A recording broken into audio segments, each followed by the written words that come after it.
Talk Radio. Thank you, chaps. Busy evening. We're kicking off with Kelly Monteith, and then it's the Thursday night top 10 topic throwdown. Late nights with Iain Lee on Talk Radio. Late night, Iain Lee on Talk Radio. We have ways of making you talk. Well, I'm not the kind to kiss and tell, but I've been seen with fire up. I've never been with anything less than a 9. So fine. I've been on fire with Sally Field, gone past with a girl named Bo, but somehow they just don't end up as mine. It's a death-defying life I lead. I take my chances. I die for living in the movies and TV. But the hardest thing I ever do is watch my leading ladies kiss some other guy while I'm bandaging my knee.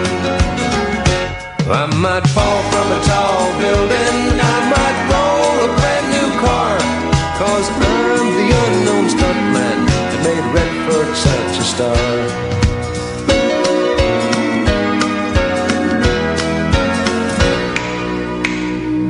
I've never spent much time in school, but I taught ladies plenty. It's true, I hire my body out for pay. Hey, hey, I've gotten burned over Cheryl Teague's, blown up for Raquel Welch. But when I wind up in the hay, it's only hay. Hey, hey, I might jump an open drawbridge or Tarzan from a vine. Here we go, here we go. It makes Eastwood look so fine. Oh, yeah.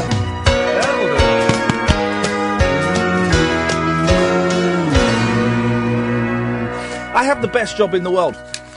I really do have the best job in the world, dear listener. And every now and then, I will come in and I will sit down and I will see on the screen in front of me a name.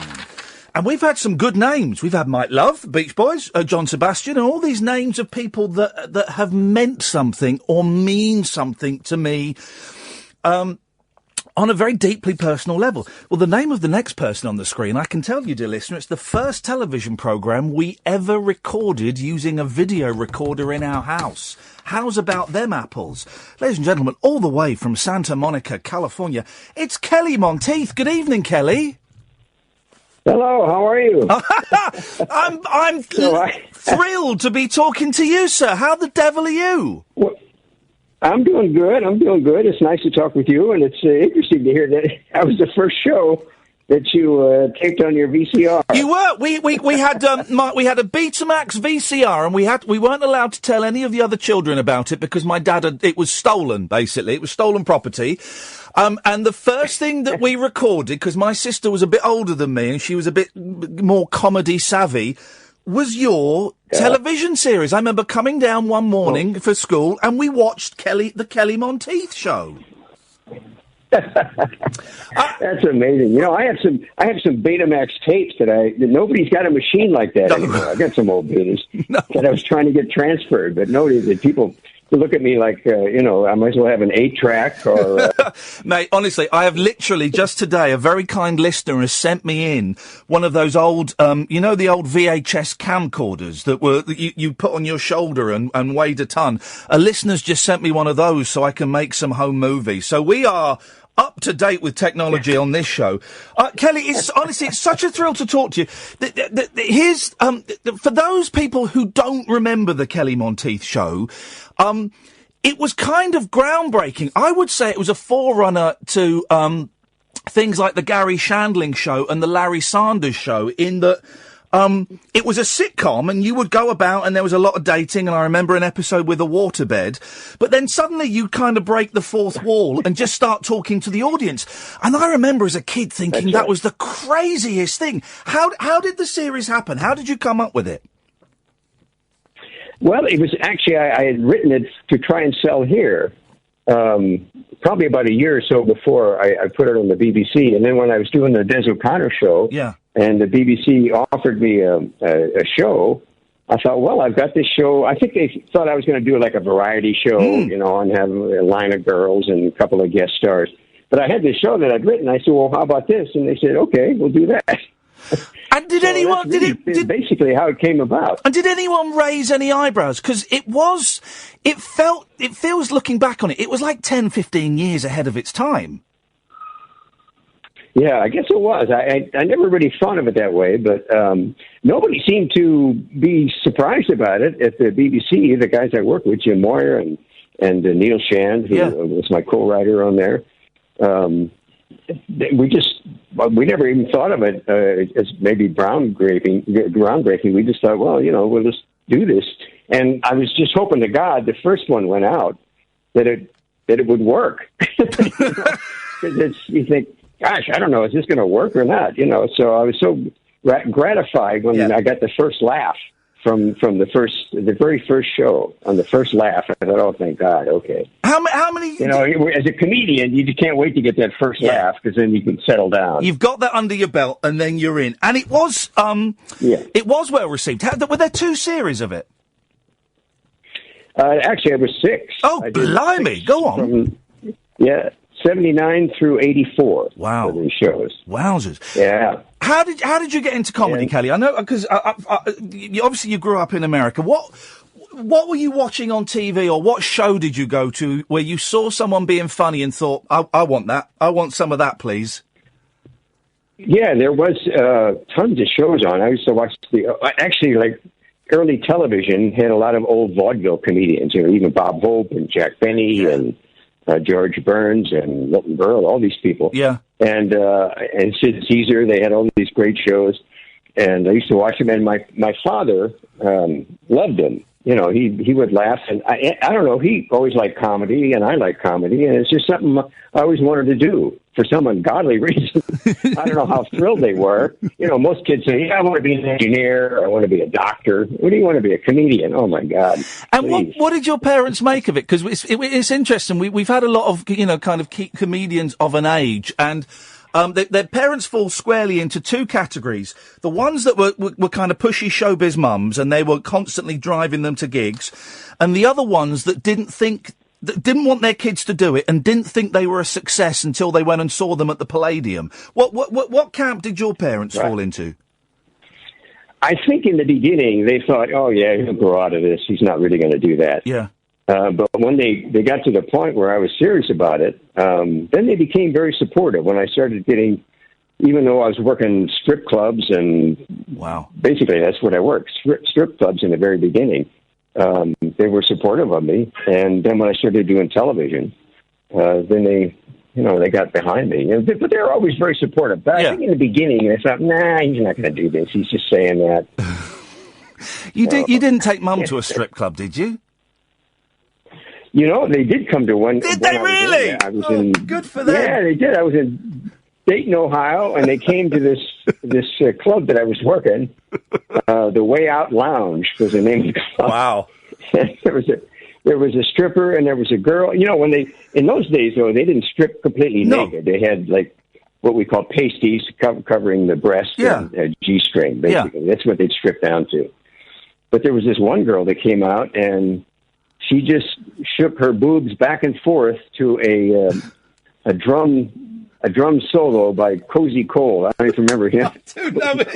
Yes. Back and forth. God knows what they look like now, because I used to watch her and I go, that's got to be breaking tissue down in there. She can now do it. I've seen her, Kelly, now, and she can swing them all the way round without turning her body. It's quite... I think she does, and then bounces them off each knee. Do you? What was your first TV gig? And did you remember? Were you terrified doing it? Yeah, I was. I actually got it myself. It was a Mike Douglas show, which was a daytime show, and I was on with Eartha Kitt, who was really nice to me. I'll never forget how nice she was, because she knew it was my first show, and she told me that, not to worry about anything. It was going to be fine. Yeah, I always respect her for that, and have a warm spot in my heart for her. Yeah. She passed away, but that was my first show, and it was terrifying. Because you got like 5 or 6 minutes to score. Yeah. And that can make or break. That can make or break a comedian's career. You screw it up on that first one, people remember. Oh, yeah, that's right. And in those days, you had to work super clean. Yeah. You know, you still have to work clean, but nothing like then. I mean, you couldn't say anything or infer anything or, you know, it was a whole different ballgame than it is today. And you did the Tonight Show a few times, which you know, anyone who's got an even passing interest in American culture will know that is one of the hugest shows you could have gone on. Yeah, I did about maybe 40 of them, maybe. I never really kept count, but it was a lot. Yeah, yeah. I think the last count I had was like 30, 35. And I think there was about 5 more that I have someplace that I did. But how? So it was a lot, and that was the name of the game in those days because there was only 3 channels on here. Yeah. And that was, you know, that was the pinnacle. And then when did you start coming to the UK? Because I always, again, another thing in my young mind watching this weird show, and honestly, people listening, if you've not seen it, there are clips of it. I think there might even be episodes of it on YouTube. Go and watch it because it's really funny. It's just weird, you know, it's weird. But how did you end up coming over, and I mean that as a compliment, Kelly, I hope you know, how did you end up coming over to... I figured this here. Good. How did you end up coming over to the UK? What was, I mean, were you just over here doing tours and stuff, were you?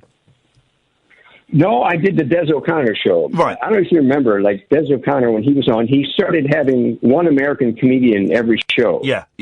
Just as an experiment or something different. And I think I was the second comedian on. And I didn't think I did very well, actually. But they said, oh, no, it was fine. And then they had me back the next year, and it went well. And then they kind of offered me a show. You know, I guess because, you know, remember in those days, the BBC Two would experiment. Yeah, definitely. You know, they would put much better than American television too. You can't do anything that, in those days, especially, that was out of the ordinary. So that I always appreciate. And there was no censorship. I never had anybody looking over my shoulder. I remember doing a show here in America, and they have to send the script to the censor, and they'd come back with all these things. You can't say this, you can't do that, you can't do this. But in the BBC, they said, no, it's you know, go ahead, do it. And it was, well, maybe it wasn't, but in my 10, 11, 12-year-old head, I remember it being a little, it was quite near, I can't say it. It was quite near the knuckle at times, wasn't it? There were bits, I mean, it wasn't blue or filth, but it was a little bit, out there, wasn't it? Yeah. Yeah, we did press it a little bit. We did push the line a little bit. But, you know, when you have no censorship, you kind of become self-censorship. You think, gee, can we do this? Can we get away with this? Yeah. But we never really, I don't think we ever really crossed the line where it was completely offensive. So, but it was fun. I had a great time doing it, and the crew was great. My production staff was terrific. And so how did it work, Kelly? What, you come over here for 4 months, do the series, then go back to the States and tour, or did you move over here, or what happened? I would usually come over about April and go back about September. Right. And then after a couple of years, I started touring. So I would come back here in September, and then I'd go back over October or November and tour. Yeah. And then towards the end, I spent the whole year there. And did you not? Did it feel weird knowing that you had this huge, highly successful, you know, well-rated TV show in the UK, and in the US, no one knew about that show? You know, it was kind of a little secret. Right. They did show it on the early cable stations. Right. Okay. For about 2 years, and then the cable station, I don't know, merged with another one, and then it just dropped off the radar with them. Yeah. But yeah, it was very strange, you know, because I really would like to have brought the show here somehow, but it just didn't work out that way, you know. And I'm looking at your website, kellymonteith.com, and it's you look. Yeah, we're all a little greyer, we're all a little thinner on top, but you look exactly the same, Kelly. You've aged beautifully, sir. Thank God for Photoshop. Oh man, it saved a few careers. And you're still working. I mean, we've been talking about getting you on for ages, and we've not been able to pin you down because you've been all over the globe touring, haven't you? I was down in Australia, New Zealand area, for about 4 months, and I just got back. So I'm still working. You know, I still enjoy it. I'm getting out there, and I'm working on a couple of projects. I did a couple of movies, and got some other stuff going on. So, do you still enjoy it? Always got something in the fire. I can't wait. And I mean, listen, as I said at the start, I've got the best job in the world and I love it. I can't wait until I've got enough money in the bank to retire, Kelly. Honestly, my dream life is sitting at home, reading books and watching DVDs. That's it. Do you still get a buzz out of going out there and doing the shtick? Yeah, I do. I still enjoy it, but I also enjoy being home, like you. I'm the same way. You know, I was on the road for 4 months.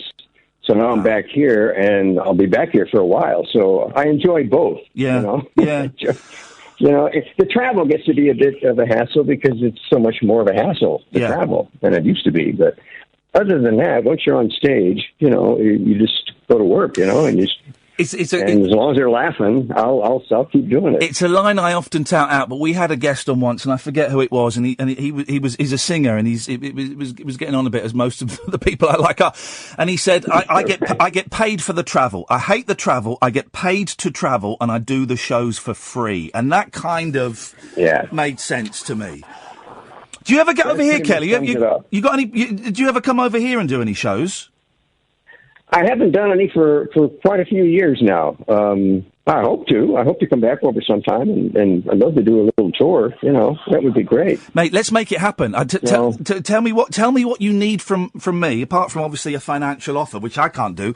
But we'd love to get you over here, and I know that there would be people. There's been a real resurgence in this country recently of you know, acts that were big in the 70s and the 80s and the 90s going back out and doing live shows. Honestly, it's become a real thing at the moment. And people love those acts that they remember from 20, 30 years ago. So there would definitely be an audience for you, man. Oh, that'd be great. Yeah, I would love to do that. Kelly, I'd love to do that. Stay in touch. You have our emails. You've been speaking to Catherine, my producer. If we can help in any way to make that happen, man. Even if it's just, you know, I'll sleep on the floor and you can have my bed. You know, if that's what it takes. God damn it, we're going to get you back in this country, Kelly. Okay, that's a deal. It's a deal, man.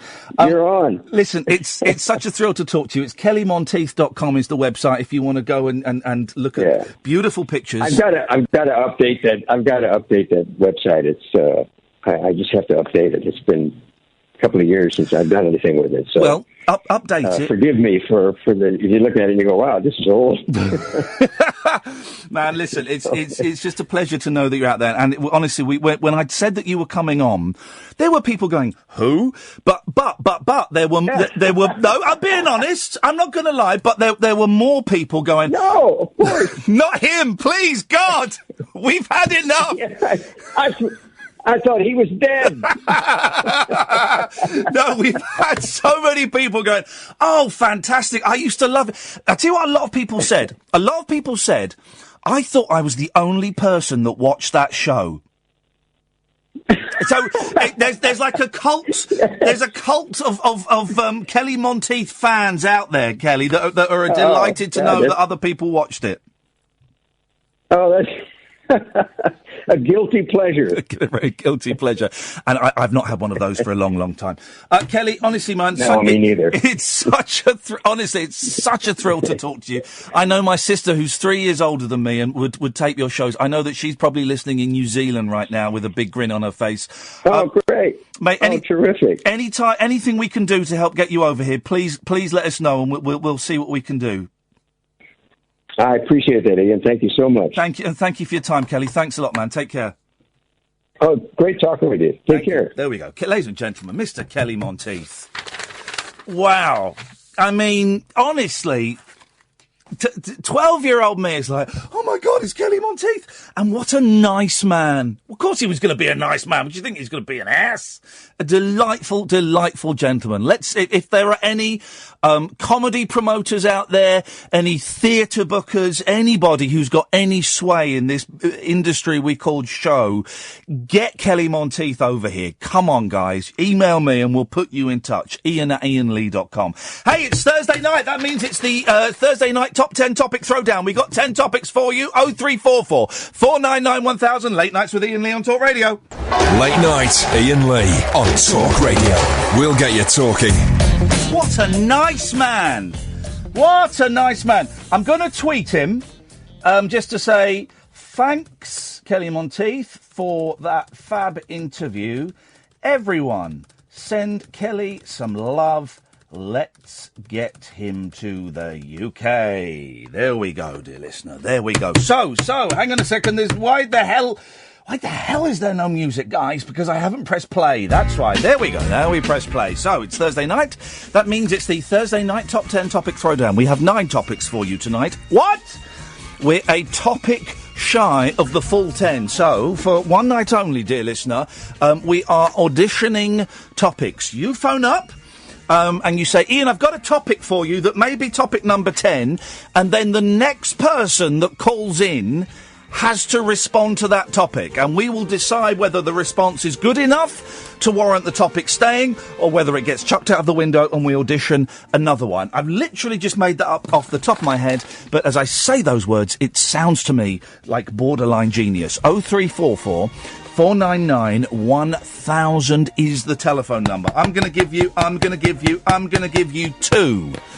give you 2 topics so far. First one is, do you still use VHS in your house? 0344 499 1000. If you follow me on Twitter, you will have seen a beautiful, and I'm just mentioning it to Kelly, it's not a joke, a beautiful VHS camcorder sent to me by Rodri, and it is an absolute work of art. I love my old tech. I love it so much.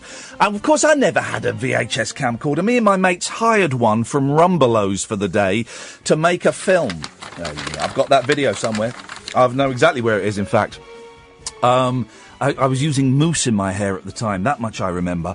But of course we can have one. They cost thousands of pounds. Well, Rodri has sent me one, and over the next few weeks I'm going to be experimenting with it and uploading the videos via a torturous method of having to connect my VCR to my computer on my Rabbit Hole channel. If you go to youtube.com/Rabbit Hole, you'll be able to see the results at some point in the near future. So, question number 1, topic number 1 in the Top 10 Topic Throwdown Thursday is, do you still use VHS in your house? 0344 499 1000. And topic number 2 is accidental spillage.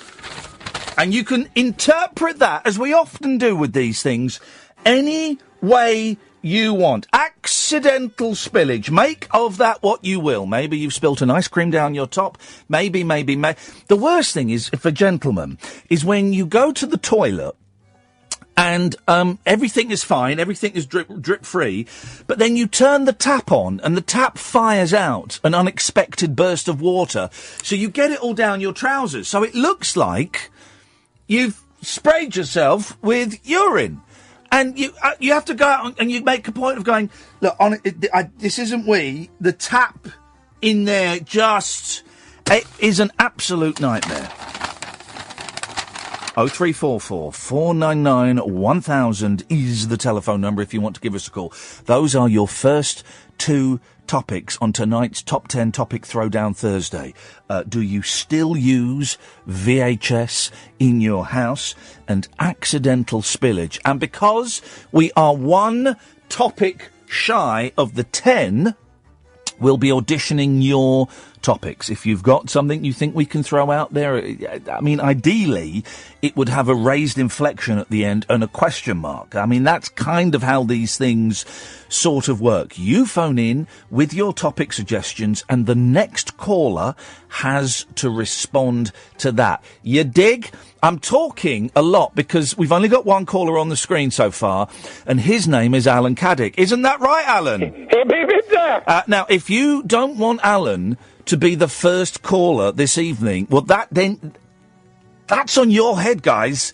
That is entirely on your head. You can stop that. Can't they, Alan? Call 0344 499 1000. We'll wing you back. There we go. You see, we'll wing you back. Now, if you want to ensure that Alan is not the first caller of the evening, then boy oh boy, you gotta act quick. 0344 499 1000 is the telephone number. Late Nights with Iain Lee on Talk Radio. The wild man of late night radio is back. Iain Lee on Talk Radio. We have ways of making you talk. Periscope tonight. I might do it later. I've come up with a really good, hard and fast rule that I'm only going to do Periscope when I'm feeling up to it. I'm not feeling up to it tonight. I'm feeling a little bit wobbly tonight, so we'll see how we get on. None of you suckers, I said suckers, but I was thinking the other word, have called in. So, Caddick, you're the first call of the night. Good evening, Ian. Good evening, Alan. You could be the only call of the night, the way it's going so far. Well, I haven't spoken to you for a few days. I know. We all thought you might have died or been arrested. No, I've been to a college reunion today. Oh, what? A college reunion. Okay. Tell me more. It was my old college in Oswestry, Shropshire. Oh, yeah. And did they recognise you? Yeah, they did. Were they pleased to see you or disappointed? They were pleased to see me. They said... I even got an old newspaper clipping of me from 2001. Is that the clipping of you riding that giant wooden horse? No, it's me doing Play Your Cards Right. The horse was last year. Okay. What do you mean doing Play Your Cards Right? It was the day of the fight, and there was a store, and we did Play Your Cards Right. Were you Bruce or were you the Dollies? I was Bruce. Okie dokie. Would you want to do it now? Base card to the ball. Is it higher or lower? Lower. Lower the ball, a 2. What card? Is it higher or lower? Higher. Higher than a 2? Oh, you don't get anything for a pair. Not in this game. Oh, no. I lost at Fake Play Your Cards Right with Alan Caddick. Alan, do you still use VHS? Yes, I do. Hey! First cab off the rank, and he's got it. What, do you tape stuff off the telly on VHS? I was watching an old video which I recorded. What was it, Minder? It was Name That Tune. What, with Tom O'Connor? Lionel Blair, okay. Why were you watching that? Although, to be honest, if I had a video of Lionel Blair hosting Name That Tune, I'd probably watch it. Yeah, because it was after the old taping of Star Wars. So are you telling me you watched Star Wars that you taped off the telly? Yeah. And then, do you know what? His is probably the closest to the original version of Star Wars that is out there, because he keeps adding stuff to it, doesn't he, old Yeah, Lucas? this was the original. Yeah, and then you watched that, and then after that there was an episode of Name That Tune. Yeah. Flipping brilliant. And I've got an idea for topic number 10. Yeah, well, let's try it, Alan. What have you got? If you could break a record on national television, what world record would you break? Because this was inspired by one of the acts on Britain's Got Talent. Do you know what?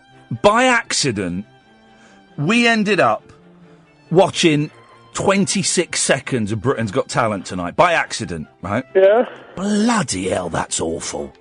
Was it the personalities? I've got no idea. It was. We saw a man singing a song about a triangle. Basically, it was Chico time for 2017. That was Johnny Awesome.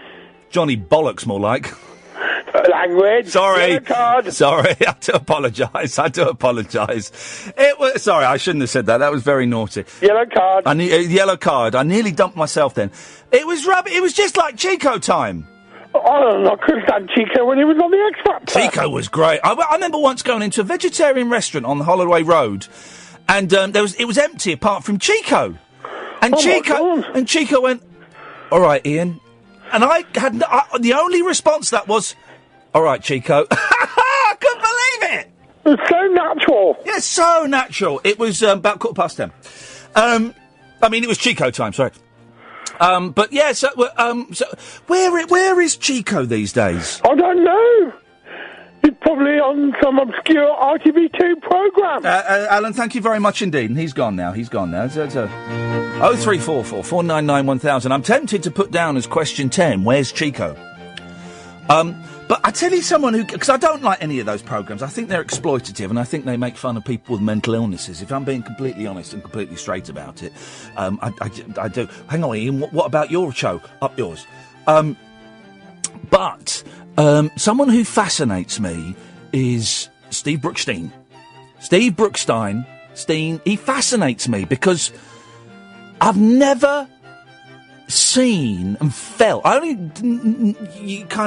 seen a couple of interviews with him, but it's mainly on Twitter. He's so angry. He is so angry and so bitter. Now, obviously, he feels he got shafted by Simon Cowell. Do you know what? He's written a book, and I'd like to read the book, but it's about 15 quid. You can't get it for a pen. I think it's on Kindle. I don't like Kindles. And I keep thinking maybe we should ask Steve Brookstein on as a guest, right? But do you know what stops me asking him on as a guest? Is I'm really worried he's going to libel people. That's my genuine grown-up concern. If we get Steve Brookstein on, he'll just libel people massively. He's probably more sensible than that. I mean, he says some outrageous things on Twitter. What was he saying? It might have been the anniversary of 7/7 or 9/11, and he said, "Yeah, I remember this day. You know, it's a big anniversary because I was just flying back from New York, having received a gold record or something." And he does kind of stuff like that. So he's a little bit of He's a little bit, I don't want to say a troll, but because I don't really know what the definition of a troll is these days. By the way, it's 0344 499 1000 if you want to call in. I'll tell you what we're going to do. We can have a vote, right? We'll do it on Twitter. Should we invite Steve Brookstein onto the show as a guest? That's what we're going to do. I'll do that on Twitter. I'll set that up in a minute. He may not want to come on. I don't know. 0344 499 1000 is the telephone number if you want to give us a call. You're more than welcome to. I bet, look at that, the talk of Steve Brookstein and the phones go absolutely bonkers. Isn't that funny? Who's that saying I'm dishy with age? No, what do you mean dishy? Starting to put weight on again, guys. Starting to put weight on again. 15.7 last night. It's creeping back up. That's what's happening. It's creeping back up. Let me take this call. Line 2, you're on the wireless. Hi, Ian. It's Andy. Andy! How you doing, man? I'm all right, fellow. I'm all right. How are you? Up and down, up and down. Etsy-ketsy, as the Greeks say. Up and down. But what you got for us tonight? Well, we need to make sure my wife's in bed. Uh-oh. Yeah, she's in bed. Yeah, I still do use VHS to watch my mucky movies. Oh, no. Come on. There is something rather delicious about the tracking and the poor quality of the... Because those videos, no one has got an original... No one ever had an original pornographic VHS shop-bought tape. They were all about fifth-generation bootlegs. Yeah, absolutely. I used to get some horrific ones from my father. Really? Which I've still got. Yeah. We when you say, I don't want to go there. We had a friend whose dad worked at customs at Heathrow, and so he'd get all the confiscated stuff. So you're talking proper European strength. Then it was incredible. Terrible. 2 words: fish porn. Oh, and that's as far as I'm going to go. 2 words: frogs porn. You don't really watch your mucky videos on there because you can watch them on your telephone now. Apparently. I don't trust the internet.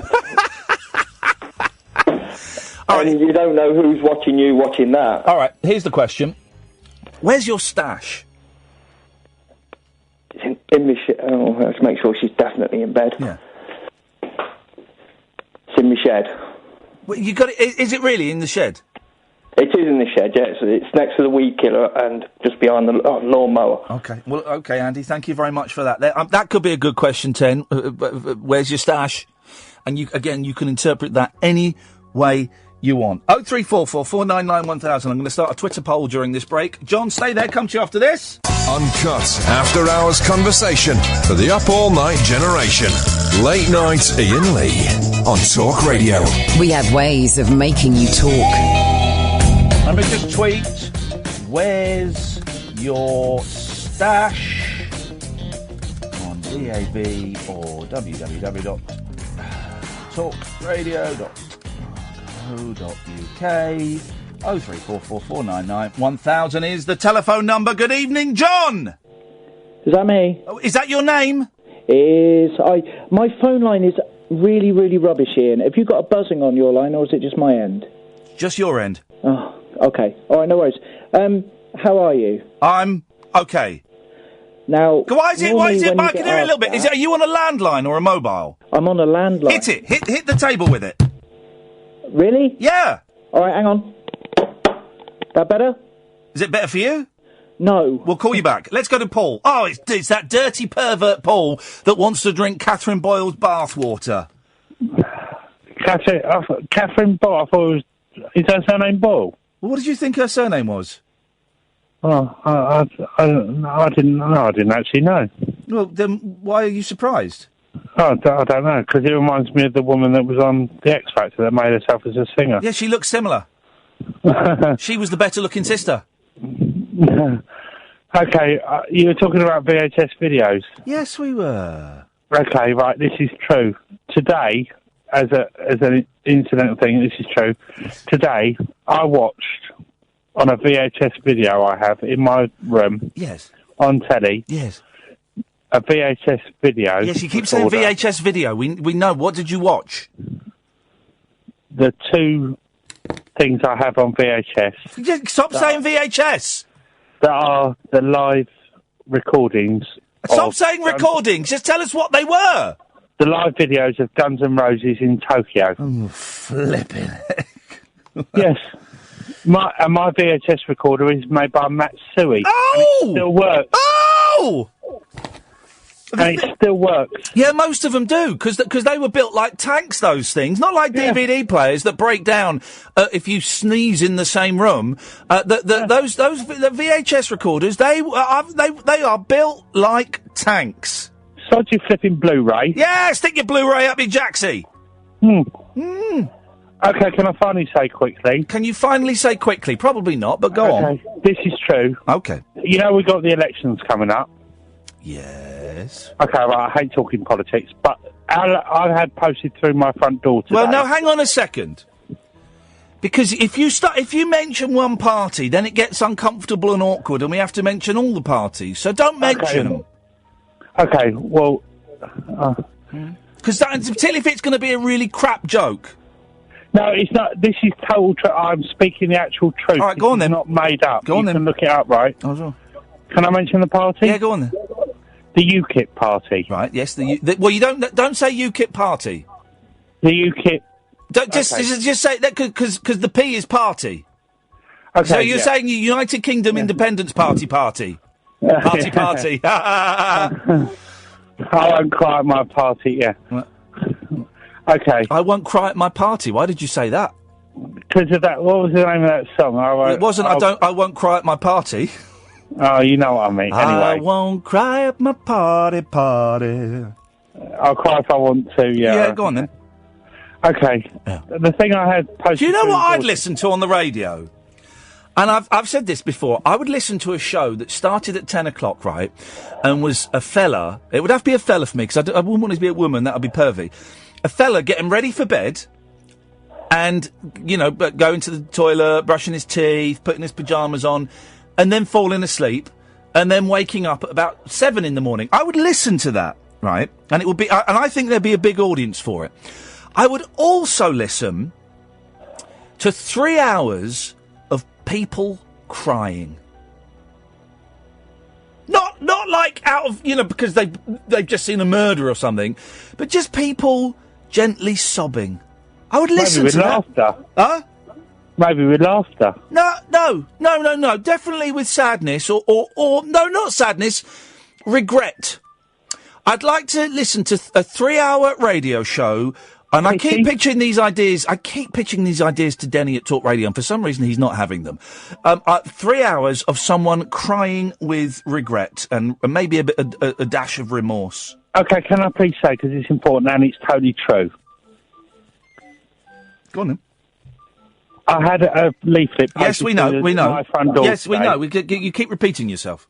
Saying about the UKIP representative that was standing for me in my area. Okay, well that's great.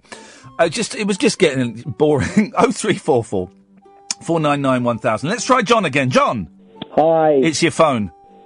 It is, isn't it? It is. Right. Well, I'm going to buy a new phone just for you. Okay, thank you. I appreciate. Well, just wait a couple of months, because who knows if I'm still going to be here after the summer. You got a 2-year contract, haven't you? Well, yeah, I know, but they can do they can always buy you out of a contract, John. It happened at the last place.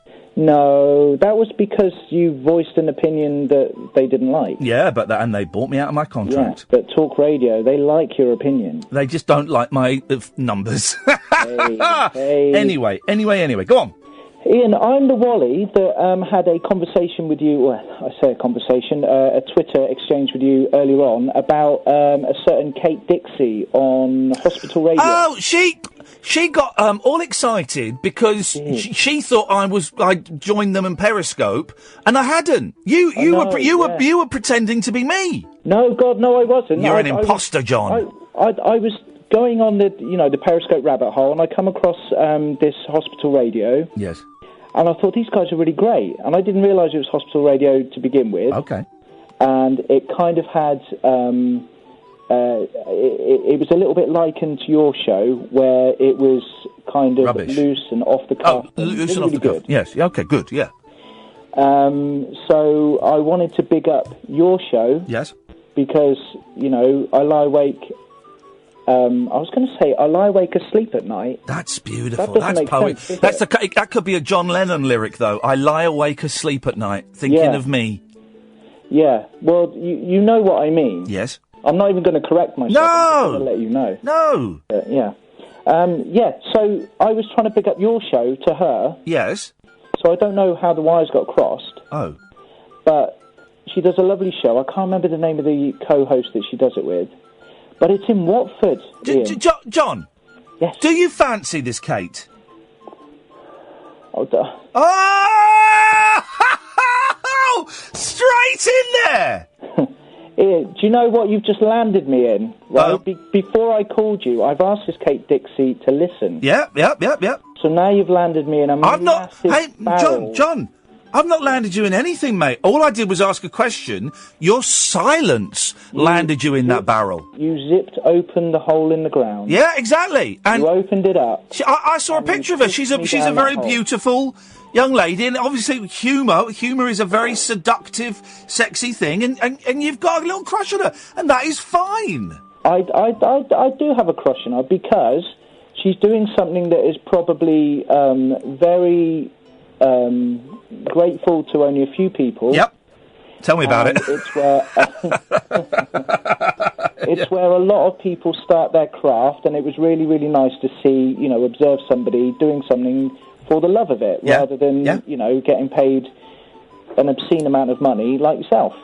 Oh no, exactly, and that is a turn. That is a turn on. Hang on a minute. I'm not getting paid obscene amounts, but I'm doing all right. But that's erotic.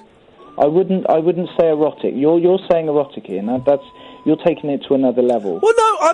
Listen, I asked the question. Your silence gave us the answer, and that's absolutely fine. You gave me a nanosecond to reply. No, mate. There was a silence. You could have driven a dozen buses through that silence.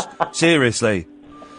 And good for you. Dearie me. Dearie you. No, she's lovely. She's got lovely eyes. She's got a lovely smile, and she's got a face for TV. Which is normally, it's the other way around, isn't it? You've got a face for radio.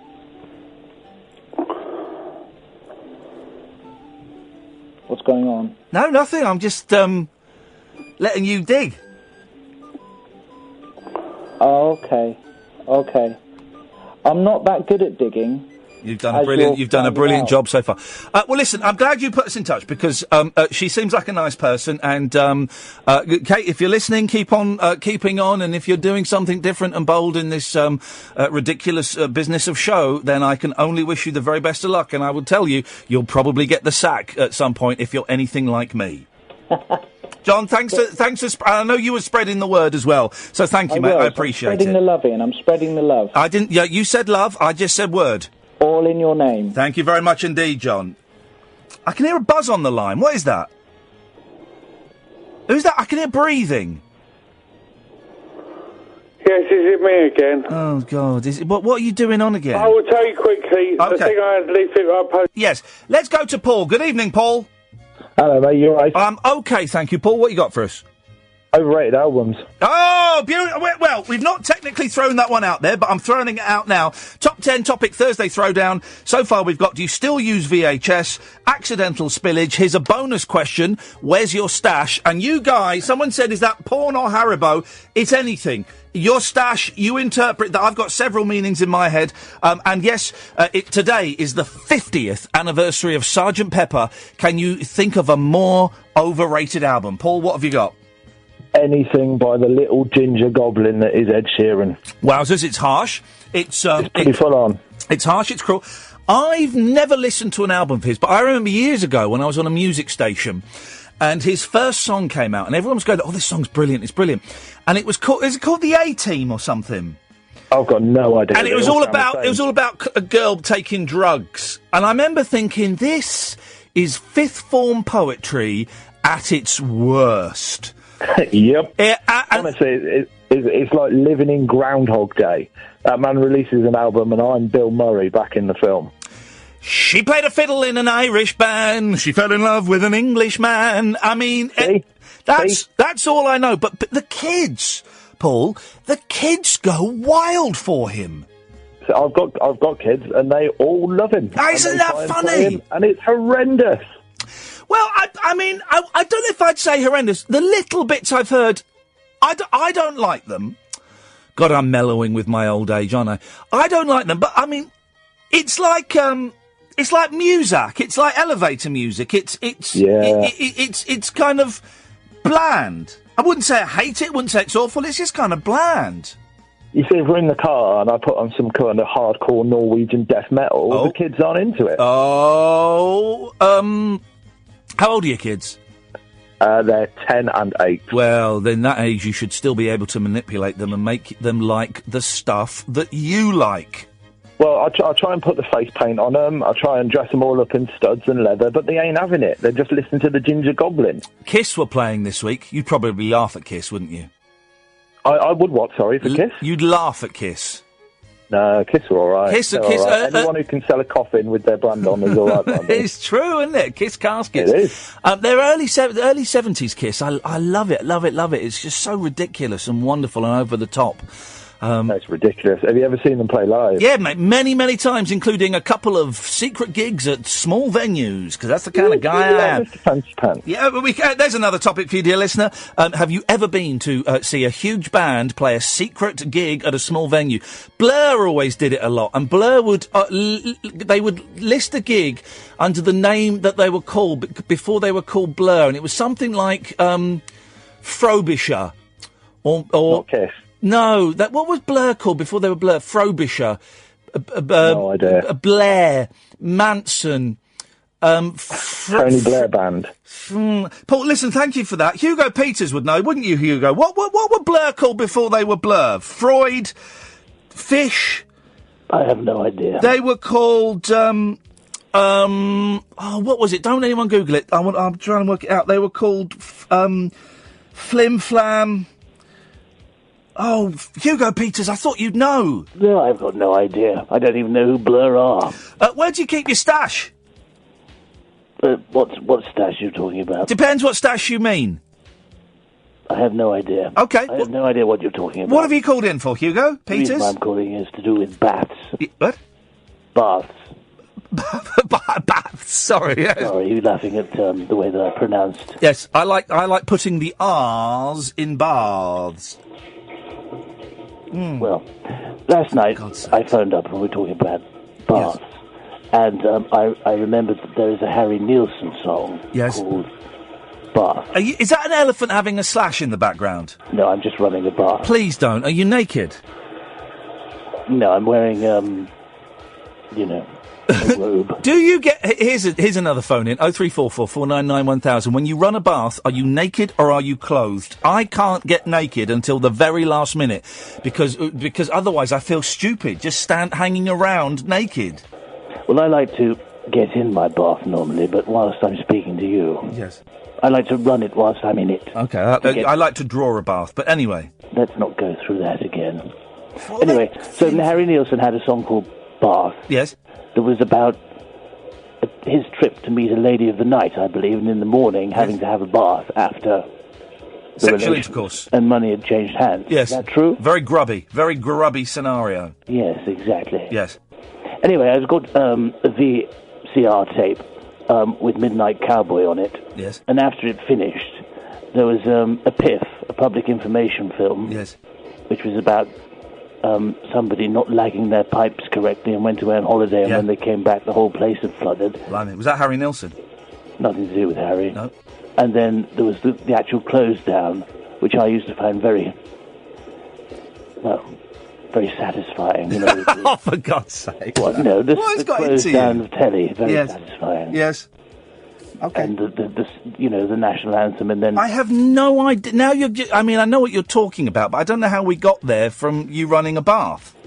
Well, I was listening to that 10th topic that young lad phoned in about. He was watching an episode of Lionel Blair's program. Yes. And I watched there's always interesting things at the end of the tape that you didn't want to tape. Right.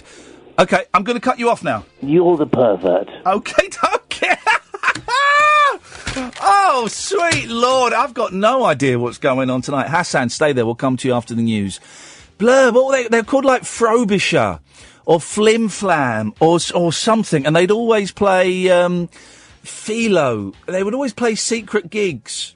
0344 499 1000 is the telephone number if you want to give us a call. We call you back. Late Nights with Iain Lee on Talk Radio. Talk Radio. Blur were called Seymour. I went half close with Frobisher. 0344 499 1000. We'll have a little roundup of the topics we've dished out so far and maybe dish out a couple more. Late Nights with Iain Lee on Talk Radio. Late Night Iain Lee on Talk Radio. We have ways of making you talk.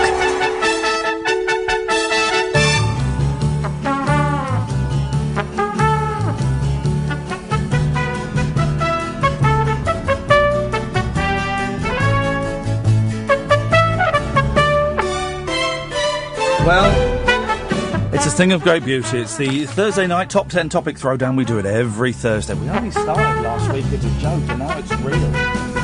Sorry? What have we got so far? We got, where do you keep your stash? And that can mean anything. You don't need to...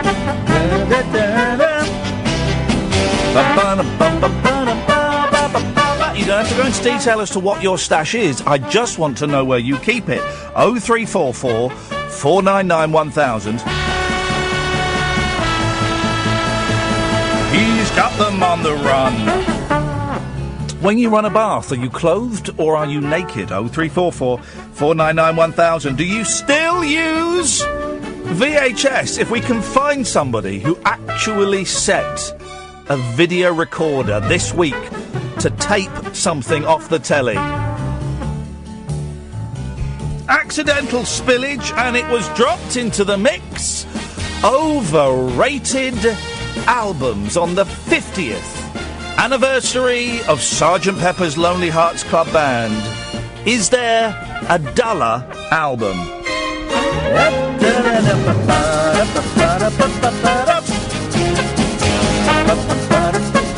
Just going to have a look at the Steve Brookstein votes. Whoa! Hang on a minute. We've had 105 votes, right? So this is mathematically incorrect. 50% yes, 50% no.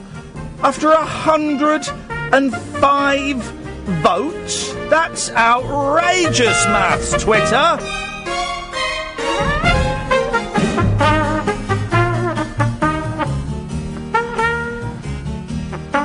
Now 49% yes, 51% say no, so we will see.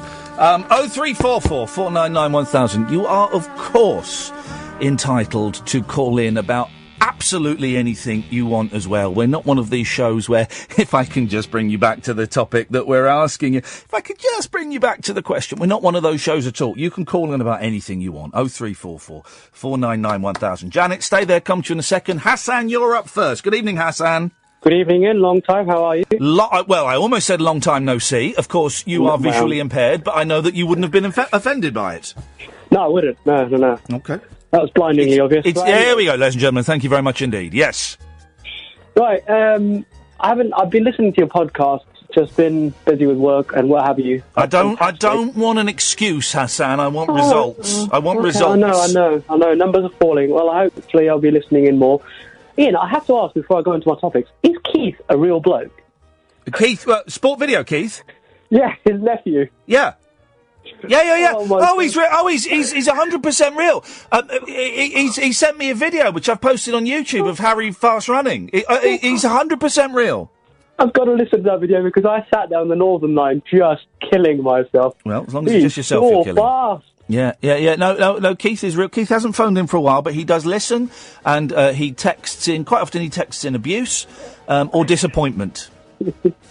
Or regret. Fantastic. You've had some cracking callers. Good to hear Andre back as well. Yeah, well, it's I don't know if good is the word I would use, but it's certainly something, yes. Oh, fantastic. Hang on a second. Andre? Yes? Oh, hello. Yeah. Say hello to Hassan. Hi, Hassan. Hi, Andre. Big fan of yours. Massive fan. Yeah, that's what I like to every hear. time I listen to you. Yeah, don't go that far, mate. You might have an accident. Yeah. Well, can I talk to you in a minute? That's our phone. I tell you, Andre. Andre, you push the blind lad out of the way, and you make your point before the blind lad who was on the phone before you. I'm going to swing my cane at you, Andre. No, now let him speak. Go on, and I'll have my say in a minute. All right, Andre. Hassan, he's going to let you. He's going to let you let you have your say. Right, stash. Where you keep your stash? Yes. I keep my stash in my jean pocket, but my grandma used to keep it in her bra, and I often went fishing in there to nick it. Hello? Yeah, can you turn the radio off, Andre? Turn your radio down, Andre. How long have you been listening for? Oh, mate. Turn your radio down. Yeah, okay, hold on. Let's get me, that's it. Right, go ahead. Carry on. Yeah, so she used to keep it in her bra, and I would often go fishing for... My grandma kept her stash in her bra. Oh, bro, dear. Yeah, go on, carry on. That's the stash story. And now, Iain, the other thing I was going to talk to you about is sleep. Now, since January, I've been sleeping for 5 hours, and in the last 2 months, I'm averaging 2 hours per night. What do I do? Help me. No, what? What are you listening? 2 hours per night? Oh, 2 hours a night?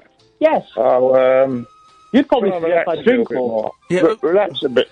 Relax and don't listen to the show too much because it'll keep you awake. No, shut up, Andre. The figures are falling. We need. I wish I had faders. I wish I had faders. Shut up. Shut up. We need him to listen because every listener counts. Try and get a nap during the day, yeah? I work, Andre. Well, don't stop him. Have a been, I don't know, chill out after, then the evening, yeah, before you get on, listen to the show. Have a couple of hours then. Yes, Hassan. Iain. Yeah. I got to go. I can't listen to anymore. I'm going to cut you off. Oh, go out for a stiff drink, yeah? Yeah. Do you like a stiff one now and then, Andre? Drink, yeah. Oh, listen, I was out using my cine camera today, yeah? Oh, God. Whilst listening to my Super 8 in my car, yeah? Oh, what a classic! You like that, don't you? Well, no, because you meant an 8-track, not a Super 8. That's what I meant, yeah. Yeah. So anyway, I filmed my car with a cine camera, going up the road, and it came out quite good. I played it back on the screen when I got in. Yeah. So I had to turn the lights down a little bit and set it all up nicely. And the old tape kept snapping, but it was fun, it was good. The old cine film works quite well. I haven't tried my video camera yet. I'm waiting for the punchline. No, there ain't one. Iain, there was an old lady who swallowed a fly. I don't know why she swallowed a fly. Perhaps she die. There was an old lady who swallowed a spider. Wriggle and tickle and tickle inside her. She swallowed a spider to catch the fly. I don't know why she swallowed a fly. Perhaps she die. There was an old lady who swallowed a bird. How absurd! She swallowed a bird. Swallowed a bird to catch the spider. Wriggle and tickle and tickle inside. Swallowed the spider to catch the fly. I don't know why she swallowed a fly. Perhaps she die. There was an old lady who swallowed a cat. Well, at that she swallowed a cat. Blah, blah, blah, blah, blah. There was no lady who saw the horse. She's dead, of course. See you later. You can't go blah, blah, blah, blah, blah, blah, blah. 03444991000. Good evening, Janet. Really good. How are you? My brain is befuddled and bemused after that nonsense. Can I make it worse? Oh God, no! Please go on. You're right about Seymour.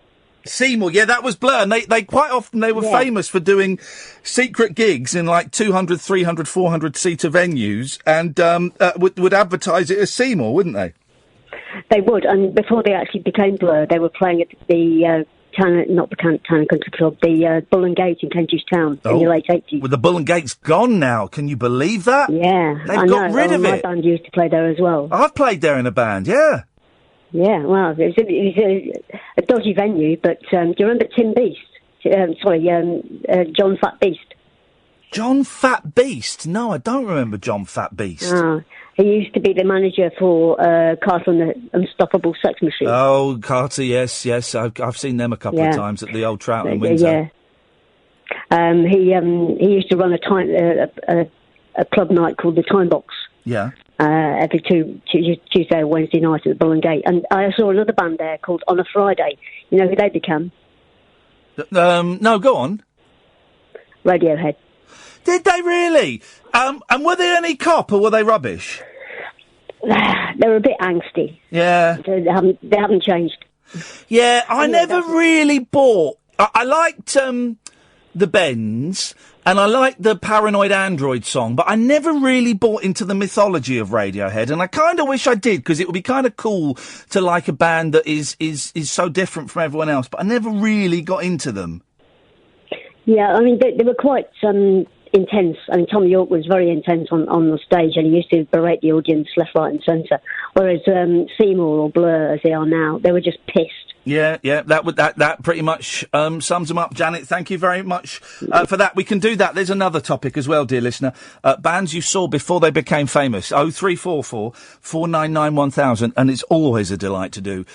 Bands you saw after they were famous. If you saw a big band playing upstairs in a pub, 0344 499 1000 is the telephone number. Late Nights with Iain Lee on Talk Radio. Late Night Iain Lee on Talk Radio.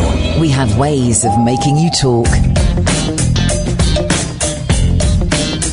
0344 499 1000 is the telephone number if you want to give us a call. It's a Thursday night top 10 topic throwdown. We do it every week. It's only the third week we did it. We made it up as a joke and people think it's real. I know. Just did it like 3 weeks ago. 2 weeks ago, just for a laugh and just pretend that it was, it was alliteration, and it's become a real thing. I know.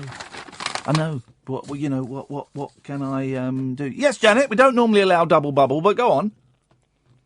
Sorry, you missed my question. The question is, do you know the link between the Likely Lads and Sergeant Pepper?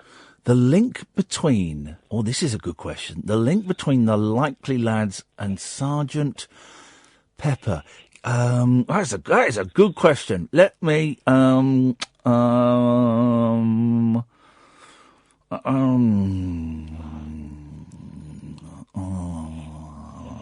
Likely Lads. Is it Mike Leander? No. Okay. Well, that's the link between Sergeant Pepper and Gary Glitter. Yes, we don't talk about that though. Well, we do on this show. I like a bit of Gary Glitter. I just don't agree with his hideous sexual crimes. Yes. The link between the Likely Lads. Is it musical? Yes, definitely.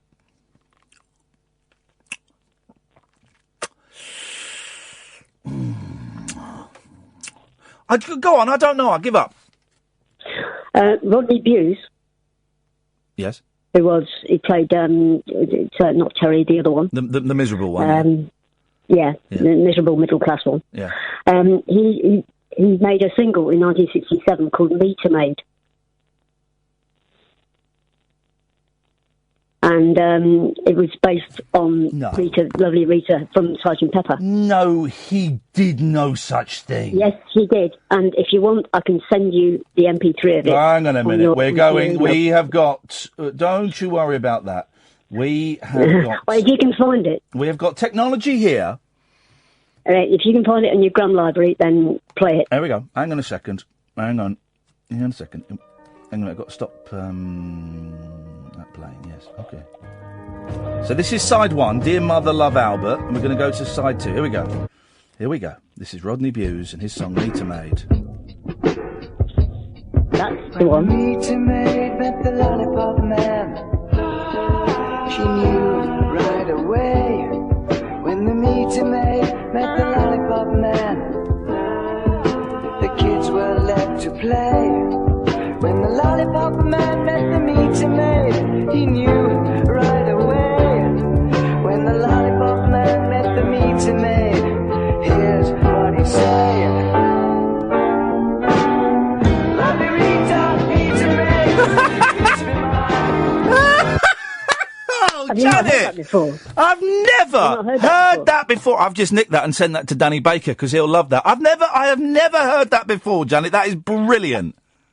I imagine Danny Baker's probably heard it. I'm sure he's heard it a million times. I've only managed to surprise him once by sending him a link where he went, "Oh, I've never seen that before." Give it a try because it would make my day if I put one over on Danny Baker. Janet, I'm so glad you came back on. That's absolutely brilliant. You're not coming.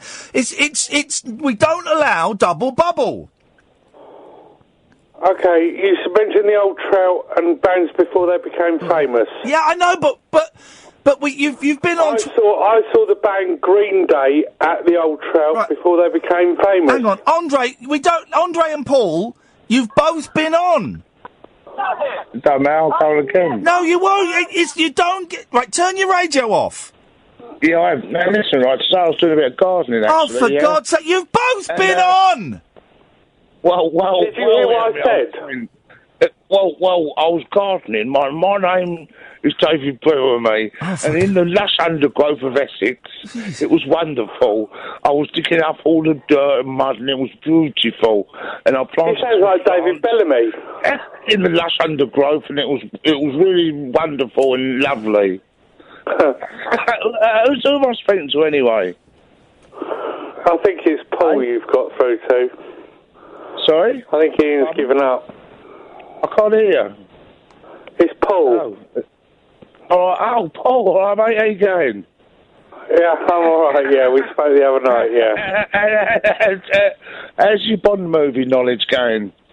Yeah, my Bond movie knowledge is pretty good. Yeah, that's good. You didn't sound that good. I work for Bloomfield. Have you brushed up on it lately? Since I last spoke to you? Who? I work for Bloomfield.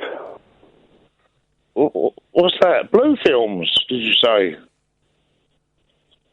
Did you say you work on Blue Films? Oh, sorry, Paul. Take care, mate. Try and steer away from that. Oh, he's gone. Okay. Let's go to Ben. Yes, Ben. Hi, Ian. You all right? My brain is starting to ache quite a lot, but I'm okay, Ben. How are you doing? Not too bad. What you got for us this evening? I'm just I'm phoning up for you. Beautiful. I'm living in Cheadle, actually. I've moved up from Crouch End. Okay.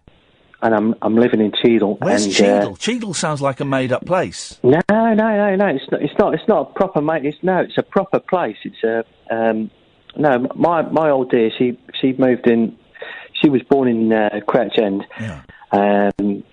Sorry, she was born in Bournemouth and grew up in Crouch End. Why would you leave Crouch End? Because I lived in Muswell Hill for years, and I regret moving away from Muswell Hill. I wish I still lived there. Well, so do I. If you come to Cheadle anyway, because it's like one of those, and it's not Cheadle like in Manchester. It's Cheadle in Stoke-on-Trent. Hang on a minute, you're telling me there are two Cheadles now?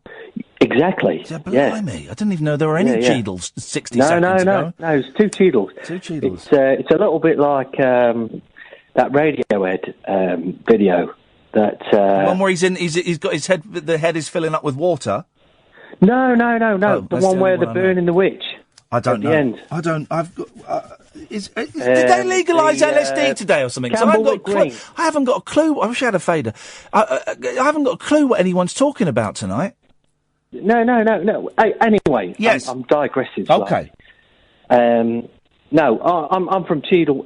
Sorry, I'm from Crouch End originally, but I'm living in Cheadle, and I feel like I've got a bit of a rough rough end of the wedge, basically. What? Why? Because it's a dump. I don't know it. I'm asking. Yeah, it is. I mean, Crouch End's very nice. No, it's not a dump. It's all right. I mean, it's in Staffordshire. It's Midlands. Right. But it's not the Cheadle, Cheshire. Yes, it's the Cheadle, Staffordshire. Yes. Like, you know, my mum said they had some neighbours come round and they said, oh, we're looking around for John Lewis. And they said, well, good luck, because it's in a different, in the Cheadle, Cheshire. Yes. Not the Cheadle, Staffordshire. So you've moved to the wrong Cheadle? No, John Lewis has moved to the wrong Cheadle. No. I'm just sort of basically saying that we've. Yeah, I'm from Crouch End originally. I know, and you've moved to Cheadle. And Mum's from Bournemouth. Exactly. Yes. Exactly. Yes. And we're good friends with a good mate of yours, Barry from Watford. Okay. I don't know if he.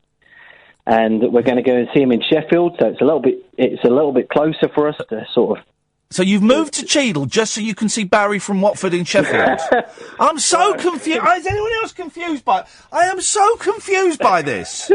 You've moved from your mum lives in Bournemouth. You've moved to Cheadle just so you're closer to Sheffield to see Barry from Watford. Not quite. No, not quite. Blimey. No. It's not as simple as that. How can I help you tonight, sir? No, it's just to have a chat with you, because I saw you on Talk Radio and I thought, I like you. Oh, and I like you too. If anyone likes me, I like them. I don't like you that way, but I like you. I like you that way. No, I like you I like listening to your way. Not in I like you and sort of want to take you out for a meal way. But... You wouldn't want to take me out for a meal? That's mean, Ben. I wouldn't come to Cheadle. I'd meet you in Sheffield. Well, there won't be a Waitrose here, so we couldn't go. I'd rather go to Crouch End. What idiot would move out of Crouch End? Crouch End is nice. It's posh North London. Well, that's it. I mean, that's my mother. That's your mother's a muppet, Ben. Well, what can I say? Why did you have to move with your mum to Cheadle? Well, because I wasn't even born, and I was in her stomach, mate. So hang on a minute. You've never lived in Crouch End? No, but she did. You said you lived in Crouch End and you moved to Cheadle. As a baby. Flip it! You made it sound like you'd moved to Cheadle last week. As a baby. How old are you now? If you're older than 6 months, I'm going to be bloody angry. 42 today, actually. 42 years old. You made it sound like. Hang on a minute. 1975, and it snowed on my birthday. Stay there. John? Yes. Have you been listening to this rubbish? I have, yeah. You got Cheadle D and Cheadle Dum there, haven't you? Did you think that Ben had moved to Cheadle in the last month? Yeah, he was making it sound like that, yeah. He said, didn't he, John? He said that he lived in Crouch End and he'd moved from Crouch End to Cheadle. Yeah, no, but I did. What he was on about, he was living in his mum's room. Crouch End. No, your mum was born in Bournemouth. No, she's moved to Bournemouth. Right, so she was born in Crouch End. Bournemouth, Eastbourne, that sort of way, and my dad was born in Caddicks. So that's why we've come back up here. But you didn't come back up there. You've never come back anywhere. That's the only place you've ever been. You've never been anywhere else. Like that, Ian. It's not like that. Well, what is it like? Because you were telling the story as though you'd moved from Crouch End recently because you'd only just found out. How long ago did you find out that John Lewis wasn't in that Cheadle, it was at the other Cheadle? Oh, only from my neighbour, actually, because...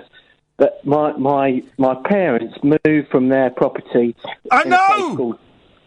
All right, hang on a minute. I know exactly. I know. If I could draw. Let me explain it to you then. No, please, God, don't. I could draw your entire life. Your mum, born in Crouch End, down to Bournemouth, back up to Crouch End, Cheadle. Your life, Cheadle. That's really? it. No, it's not quite like that. Because I went down to Plymouth. In the meantime... For how long? Oh, he's making this up.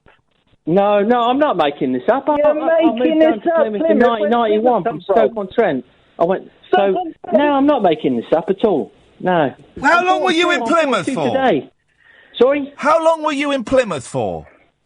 Well, I joined the Navy. I joined the Navy in Plymouth. You have never been in the Navy. I have. You have not. No, I have. You have never been in the Navy, Benjamin. You are. No, I'm not having that. I'm having it. You have never been in the Navy. I'll give you my I'll give you my number if you want, mate, but I'm telling you, I joined the Navy at 16. I joined as a chef, I'm telling you that. I don't believe Honestly. you. After the dam busters raid, wasn't it? Pull my pants down. I am telling you that. I do not believe you. Oh, there we go. Thank you very much. Oh, John, what was that about? Oh, dear, that was a nice yellow card there. I think he'd had enough. He got a red card there. Red card, yes. The way he was telling the story, he'd moved recently from Crouch End, and they'd gone to Cheadle, and they found out that there was no John Lewis there. And then it turns out he's only ever lived in Cheadle. But then there was a Bournemouth, then there was a Plymouth. Why was it? But here's the thing. On Trent. Why was he telling me all that stuff? I don't know. Okay. Anyway, John, you've been on already, haven't you? I know, I got triple bubble here, and I was trying to outdo Andre and Paul. There you go, you've outdone them. 0344. Anyone got a clue what's going on tonight? 03.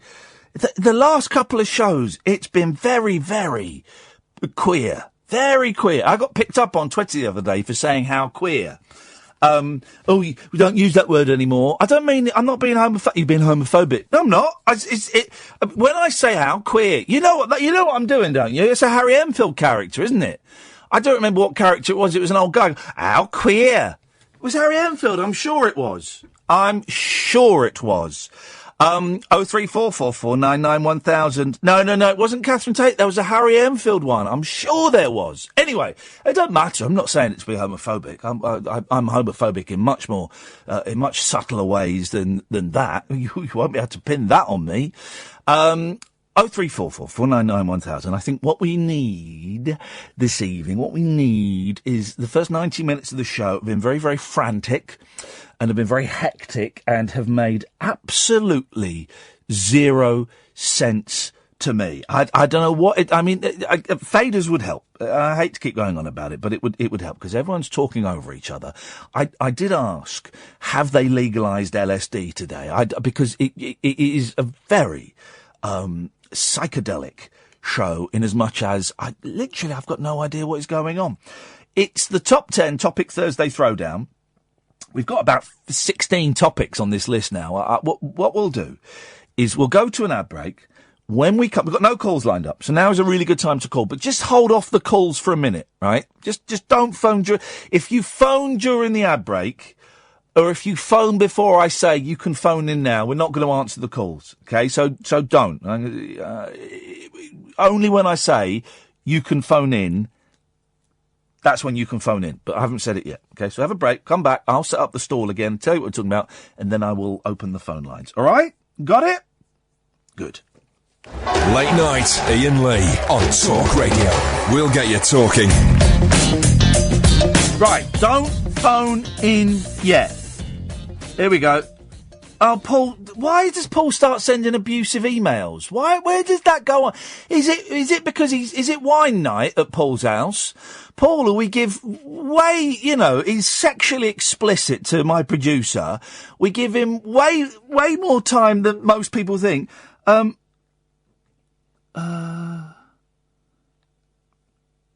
you think you are clever. You might even say you know you are clever, but I am the important difference. I am. There's no punctuation, so I'm having to add it. Not that clever. The important difference, I do not only think I am smart, which is way above being clever, I know I am smart. Well, I tell you what, when we get that sentence back from the laboratory and we know what it means, then we can discuss it. Yes, I pronounced Blofeld incorrectly on purpose when I was just on air a few minutes ago. I bet you did not get this, Iain. No, neither did Andre. Do not treat me like an idiot. I didn't say anything about it, you absolute cretin. Do not treat me like an idiot. I use something as transport, something better than a Volkswagen Polo. Mate, here's the thing, right? If I wanted to buy an expensive car, I could go out now with my card and I could buy a really expensive car, a car you could only dream of, a car that is beyond your wildest dreams, right? And I would still have money in the bank. I could go and do that, but I choose not to spend my money. I've got a Polo and it works and the kids can fit in it. That's it. That's the car. To me, cars aren't important. Does it get you there? Yes. Fine. That's it. Why are you sending me abusive emails? What is that about? Why do you do that? Why do you do that, Paul? What gives you the right to do that? And then just laugh it off? Or you just ignore it? What is going on in your life, Paul? Well, we know what's going on in your life.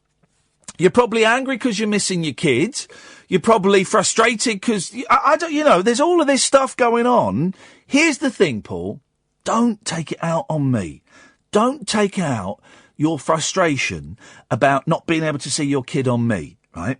Because I haven't been rude to you once this evening, okay? I've let you come onto my radio show 3 or 4 times and make your points, okay? Cut you off earlier on because you were going to talk about a specific prospective parliamentary MP, and we're not allowed to do that. We're not allowed to talk about specific people who are standing for election, because if we do, it gets very, very complicated. That's the law of broadcasting, I'm afraid. So that's why I cut you off there. I never made any reference to you saying Blumfeld instead of Blofeld. I never made any reference to that.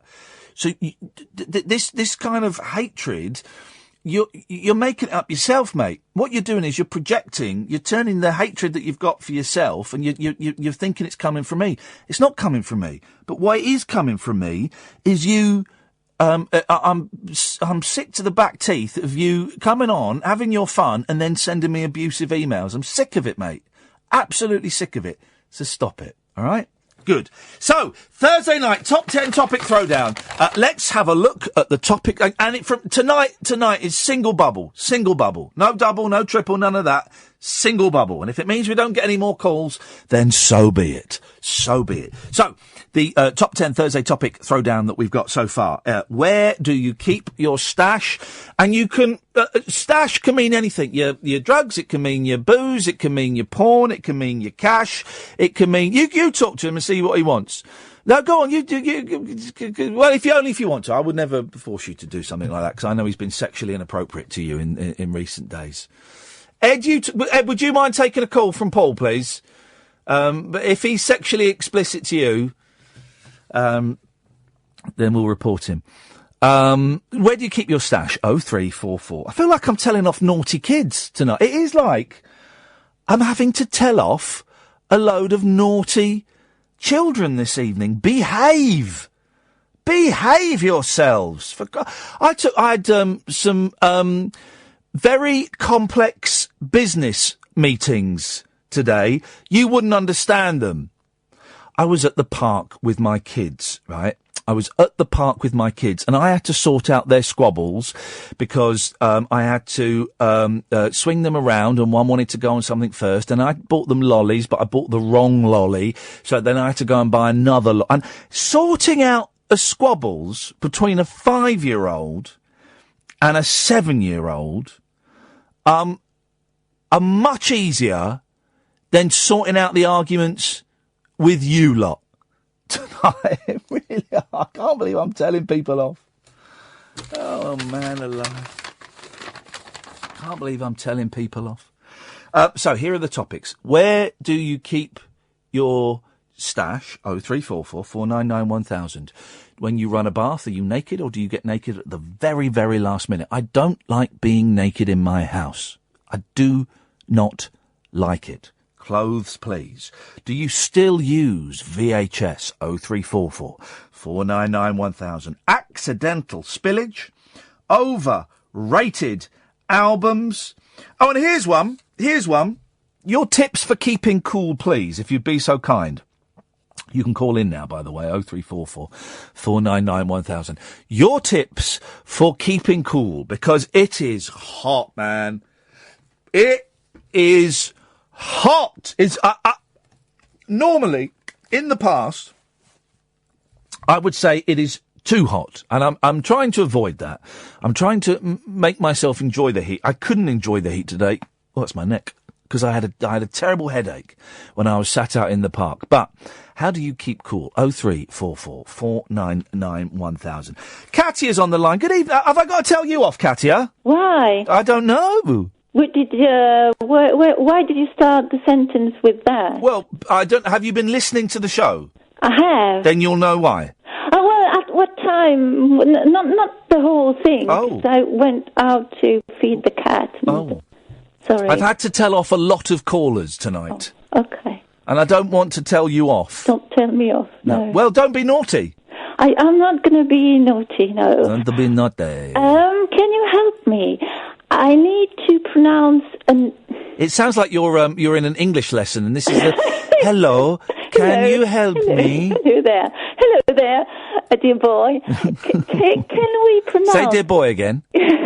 Dear boy. Aye. Yeah, that works. Go on. Right. Okay, here's the word. That's myth. M-Y-T-H. Hang on. M-Y-T-H, yes, myth. Yeah, I can say that, myth. Yes. Now let's say the plural. So, myths. Yes. Yes, sir. That's a joke. Myth, yes, sir. What's that? Myth, can you help me? Yes, sir. If you just wait there, sir, we'll come to you in a second. That's the problem. I can't say the plural to the TH nouns or something. Myths. Myths. Okay. Myths. It's very mythy out there. No. The fog is coming in. That's not fog, that's myth. I made myself laugh. That's bad. A silversmith. Have you heard the myths about the silversmiths? I haven't heard the myth. I have heard the myth. I have heard the myth. Myth? Have you heard the myths about the silversmith? I have heard the myth. Oh, I can't. Oh, I'm not. No, I can say myth. I just want to say plural. Can you say thir? Huh? You can say myth. Can you say thir? Sir. Thir. Sir. Yes, sir. Yes. Yes, sir. No, sir. 3 bag full, sir. Yes, sir. No, sir. 3 bag full, sir. Thank you, myth. Okay. I'm miffed. You're miffed? Yeah. How do you know the word myth? That's a secret English word. Foreigners aren't supposed to know the word myth. Okay, so, and I think that was it in Mattel. Well, then we'll say good evening. Yeah, good evening. Bye. Let's go to a break. The wild man of late night radio is back. Iain Lee on Talk Radio. We have ways of making you talk. Well, the screen is lit up with new people, so let's go to Ben first. Good evening, Ben.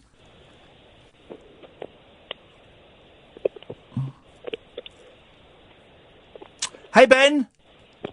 Oh, hi, Ian. Sorry. That's okay, Ben. What were you doing?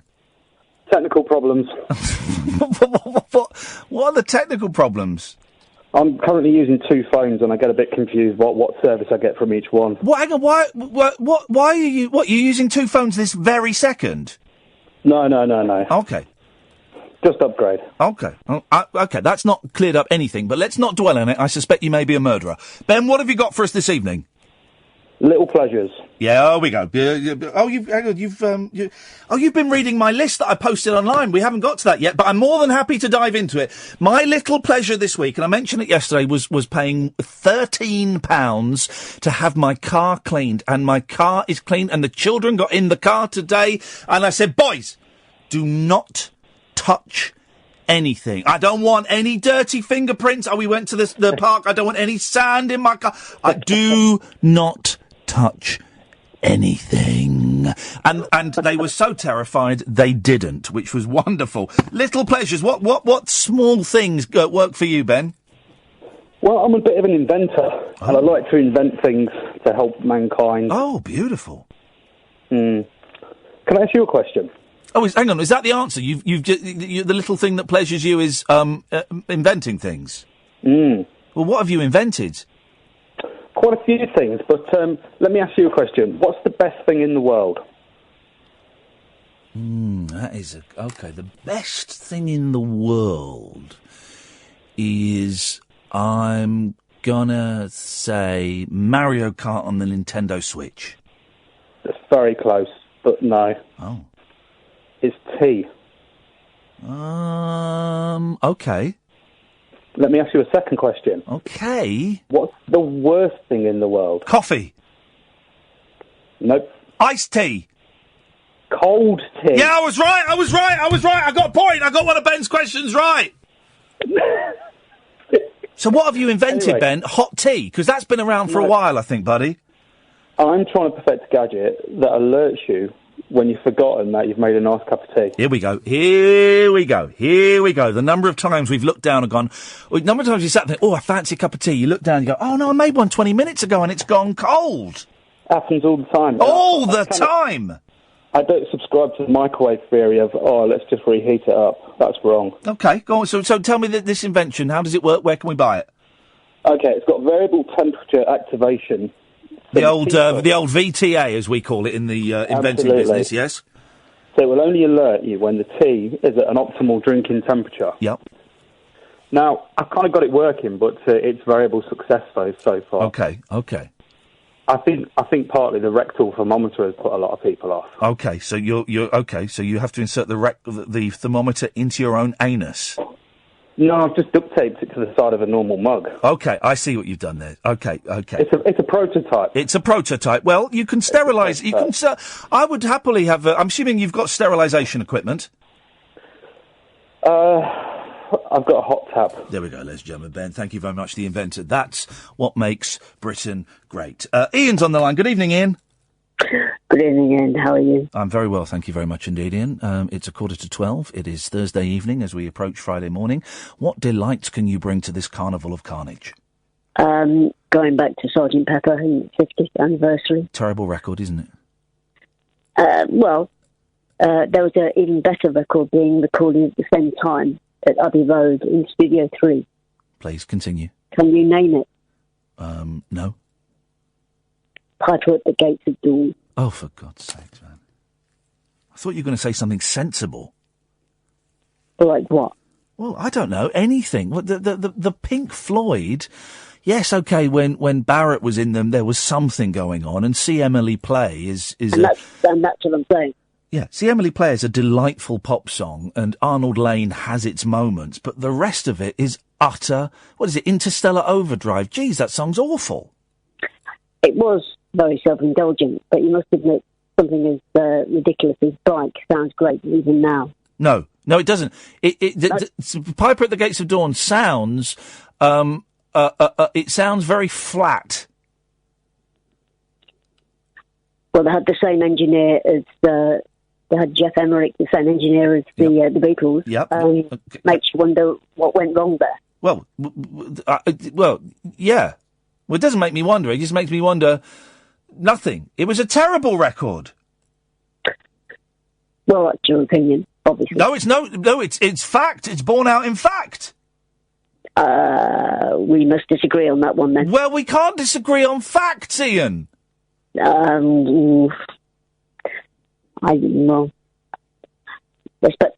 cut this call then. I'm not going to cut it. If anyone's going to cut it, it's going to be you. You're going to have to hang up. I'm not cutting you off. All right. Okay, I'm off. But if you cut it off, if you hang up, you're a bottler. No, I'm not a bottler. If you hang up, you are actually a bottler. No, I am not a bottler. Yeah, if you hang up, you are. Well, I haven't hung up yet. No, well, you're not a bottler yet, but if you do, you will be. So what do you want me to say? No, I don't want you to say anything. You stick around as long as you want. All right, well, I'll just hang around and see if anybody else says anything. Fine.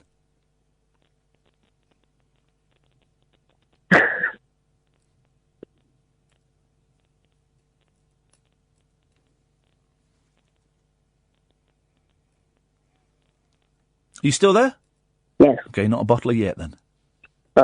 Thank you. The second you hang up, and you will hang up, because I'm not cutting you off, the second you hang up, Ian, and go off to you and cry over your original vinyl copies of the Pink Floyd, then you will be a bottler.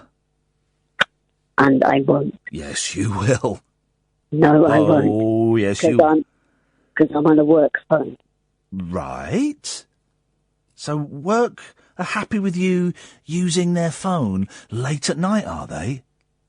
Yes, because what we could do, we've got this number. So yeah, what we could, yeah, we've got, yeah. So tomorrow, what time do you finish work, Ian? About 4 a.m. Right, okay.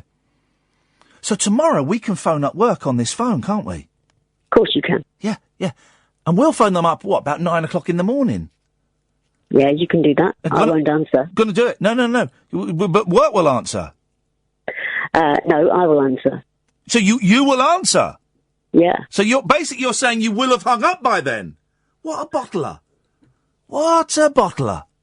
I'm not bottling at all. You're going to put the phone down? No. And the whole country will know not only do you like rubbish music, but also, even worse than that, you are a bottler. I deny the bottle analogy. There's no analogy. It's a state, again, just like saying the Piper at the Gates of Dawn is rubbish, it's fact. Stating you are a bottler it's just fact. I've not bottled yet. No, not yet. No, not yet, no. And do you know why you've not put the phone down yet? Go on. Because you're too scared to. I don't have to. You're too scared, Iain, to put the phone down. I don't have to. Yes, very good. Very good. There's a chicken. I'm saying you're a chicken. You're too scared to even put the phone down. You're the only reason. Here we go. The only reason you're staying online, Iain, is because you know secretly I want you to stay online. So you're a cuck. You're doing what the alpha male, me, wants you to do, which is to stay online, because I know this makes great radio. So you are too scared to seize the initiative and put the phone down and be the big man. You've just turned your argument completely 180 degrees there. No. I've just honestly bared my soul. Something, again, you're too scared to do. I want you to stay on for the rest of the show, till the end of the show, because it'll make good radio. People go, oh, I wonder if this guy's going to stay on. And you're actually doing what I want you to do? I'm doing what I want to do. That you're doing what you think you want to do, but you're not. I've made you think you want to do that. You want to go to bed. You want to put the phone down, but you won't because you know I want you to stay on the phone. This is brilliant. This is reverse psychology, and it doesn't work. What reverse psychology? What are you talking about? You're trying to make my argument. No, I'm not. No, I don't try and make anyone's argument. I make my very own argument. And my argument is, Iain, I want you to stay on the phone until the end of the show, because it will keep people listening and it will make me look powerful. Because you're doing what I want you to do, which is brilliant. So thank you for that. Well, I'll stay on the line for as long as it takes. Fine. Well, it's going to take the whole show. Well, as long as you don't cut me off, because I'm not going to cut you off. I don't want you to go. I want you to stay. Fine by me. Fine, then let's stay. I mean, your mum's going to tell you off.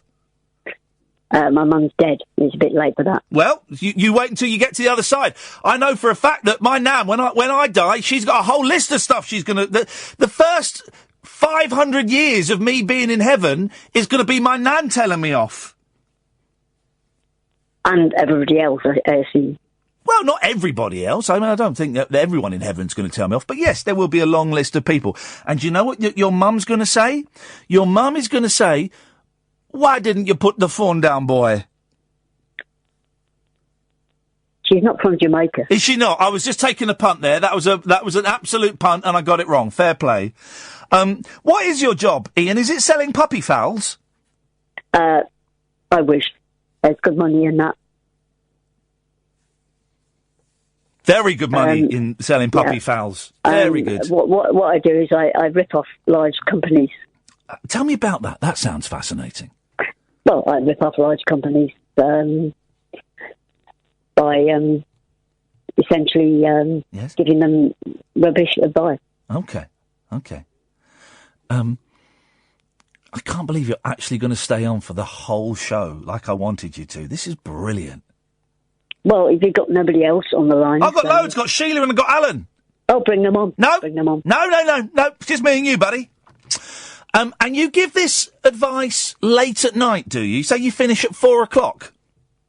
No, I finished at normal hours. Normal? You said you were working nights and you finished at 4 o'clock.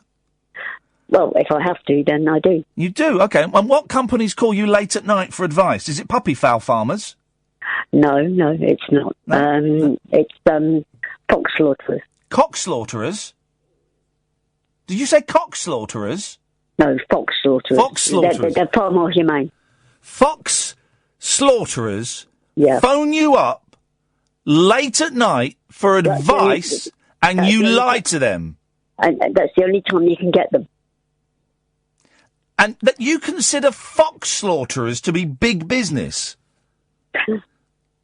Until they repeal the fox hunting ban, then it is big business. Yes, I'm laughing. You are laughing. And you're going to stay on the line for the whole show like the snowflake cuck you are, doing exact... Would you... I mean, is it just any man that they tell you what to do and you do it? Or is it just me? Is it just powerful men like me where I tell you to stay on the line for the whole thing and you do? Is it just me? I choose to. You're not. I'm telling you to stay on. You're telling me, but it's still my choice. No, it's not. This is where my genius lays, is that I've made you think it's your choice to stay on, but I know it's not your choice. I want you to stay on, and I've made you think that you want to stay on. Whatever. I don't care. Let's get some more people on the line. Okay, let's, Sheila! Sheila? Hi, Ian. You're through to the two Ians. Oh, how nice. Well, I would just like to phone up about a topic you were going on about. Yes, please, your Sheila. stash. Well, yes. Well, I would just like to say I keep my stash under my nose.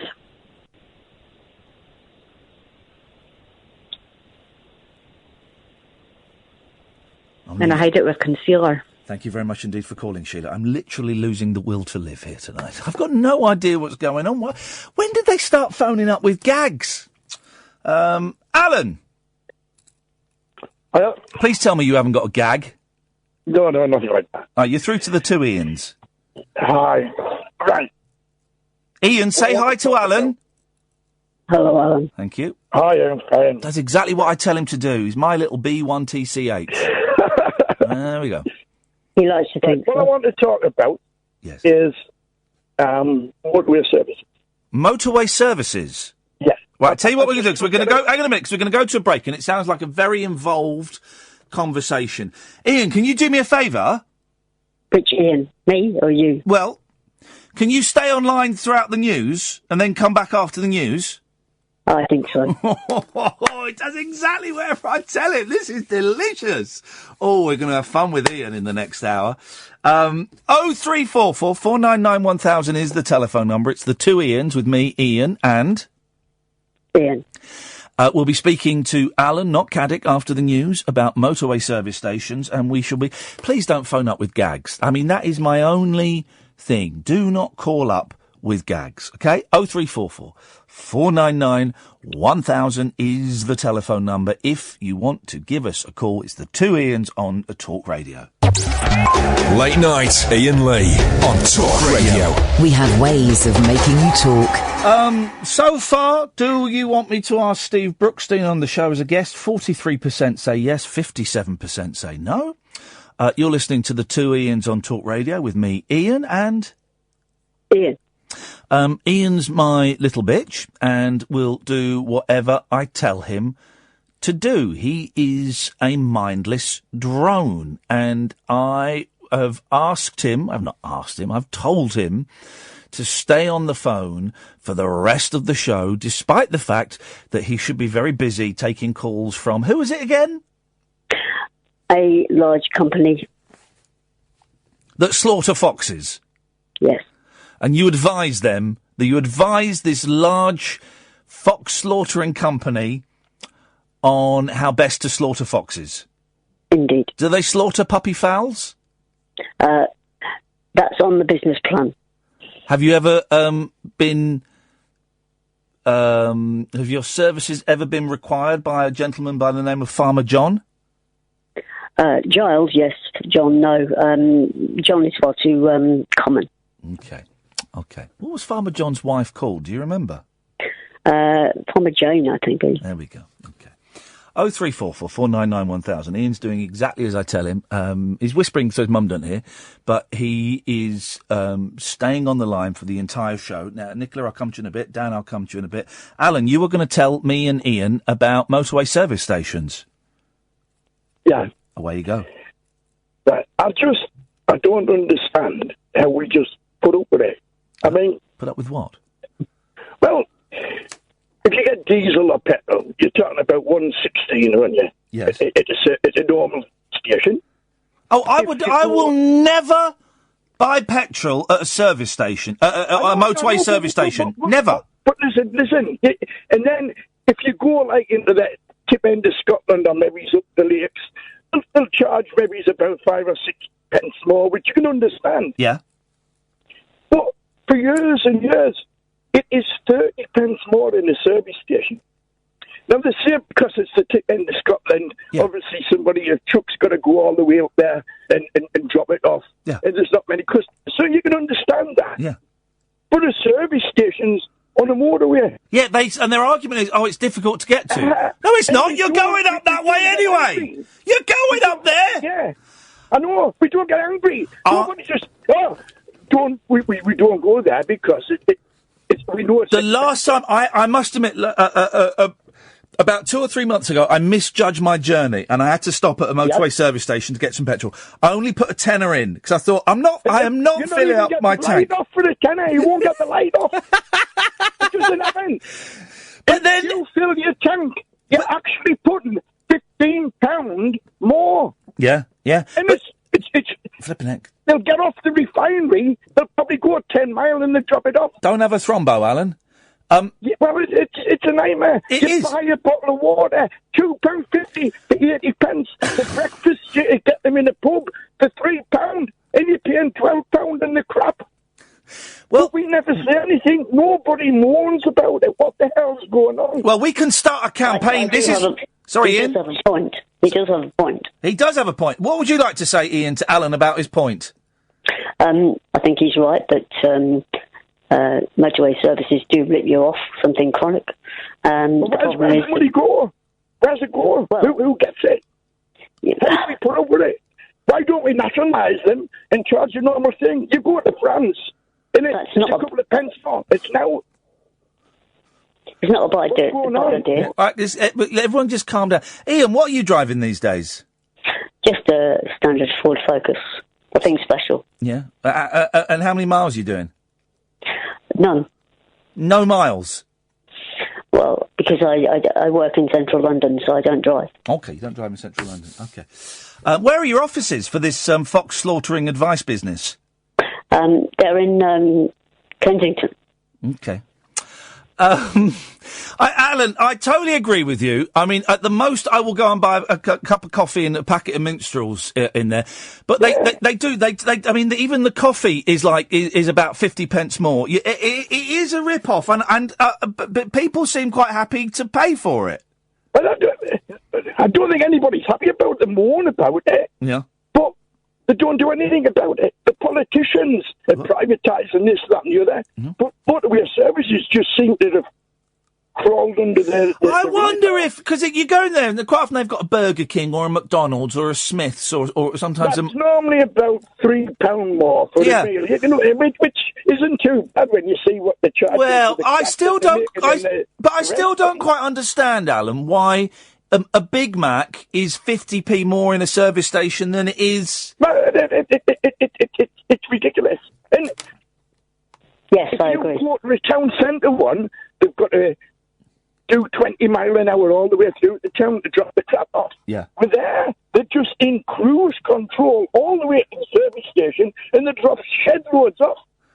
It should be cheaper because you're buying more. The campaign, Alan... starts here.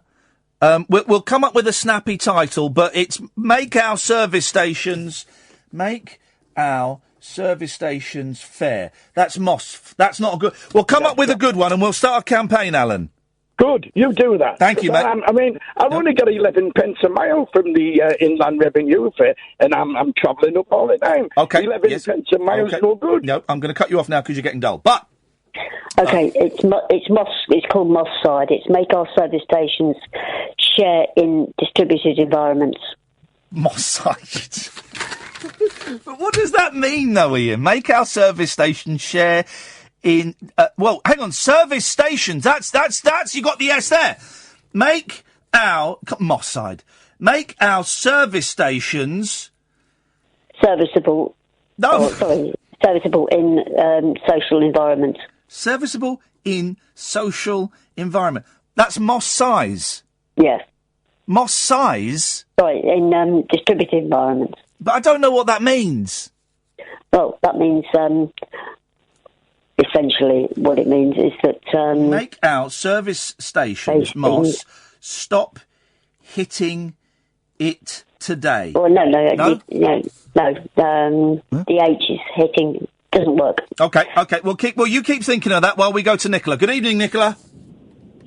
Oh, good evening. Good evening, Nicola. What would you like to say?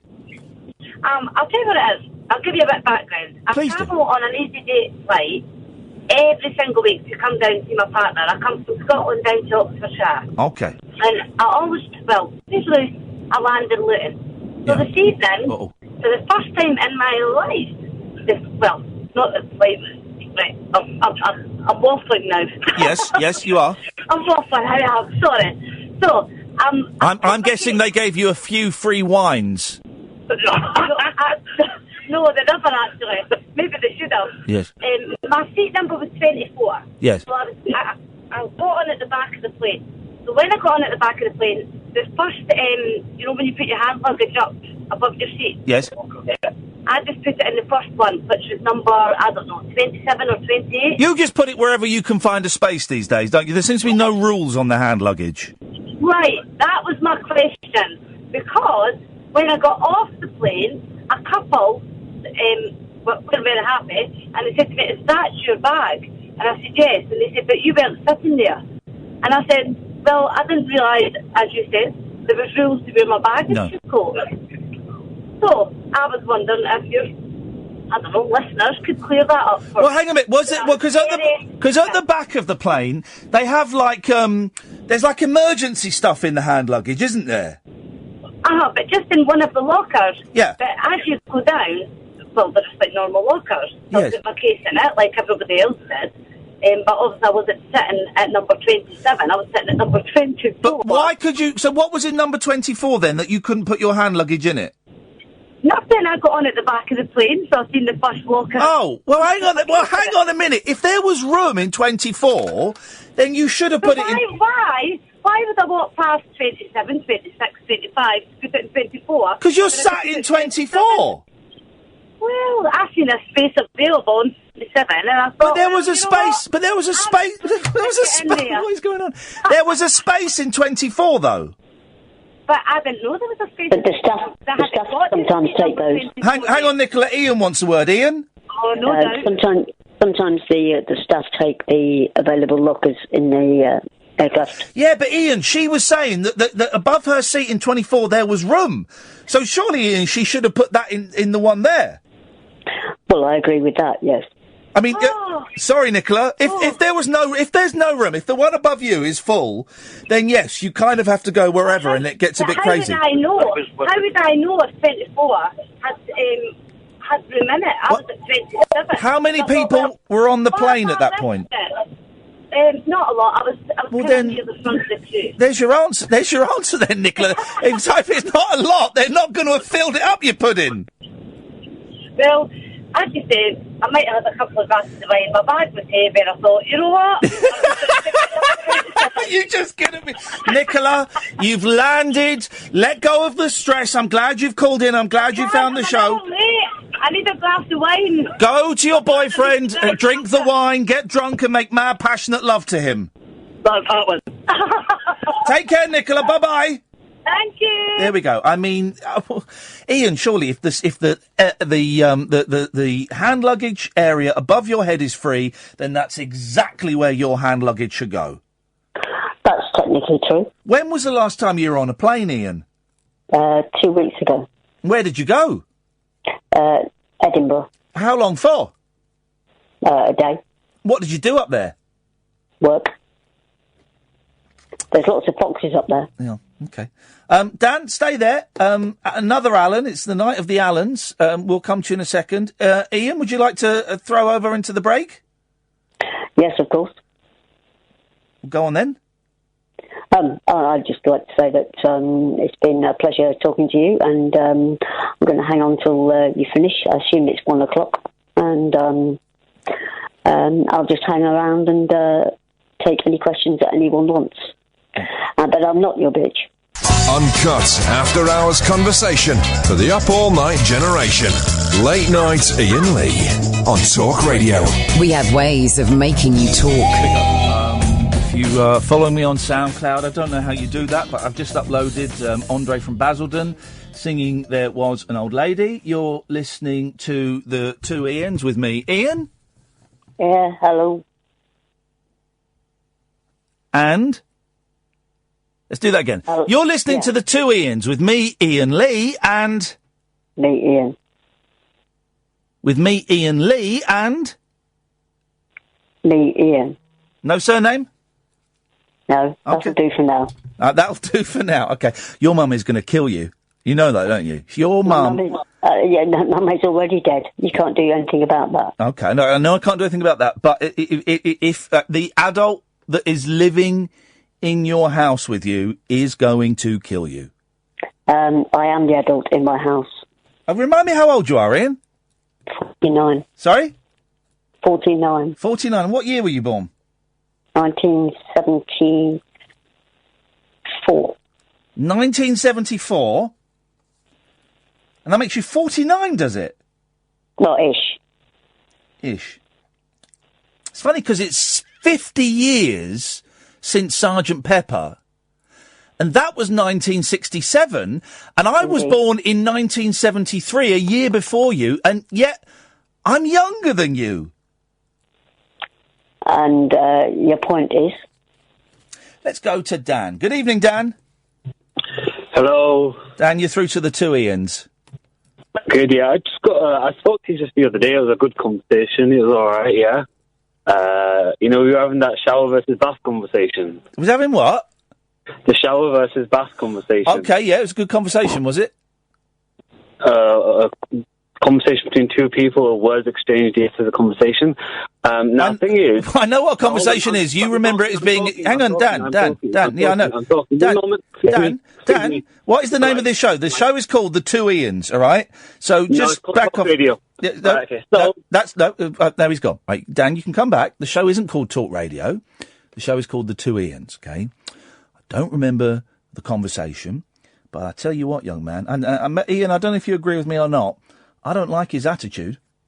He started off a bit heavy. Didn't he? Just a bit. Shall we let him back and see how he goes? Yes, of course. Okay, let's okay. Okay, Dan.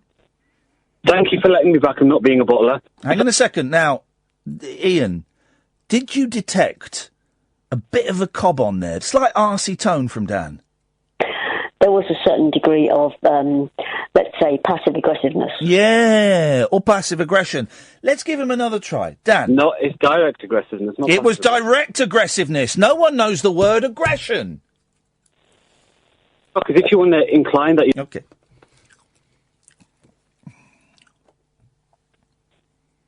Correct?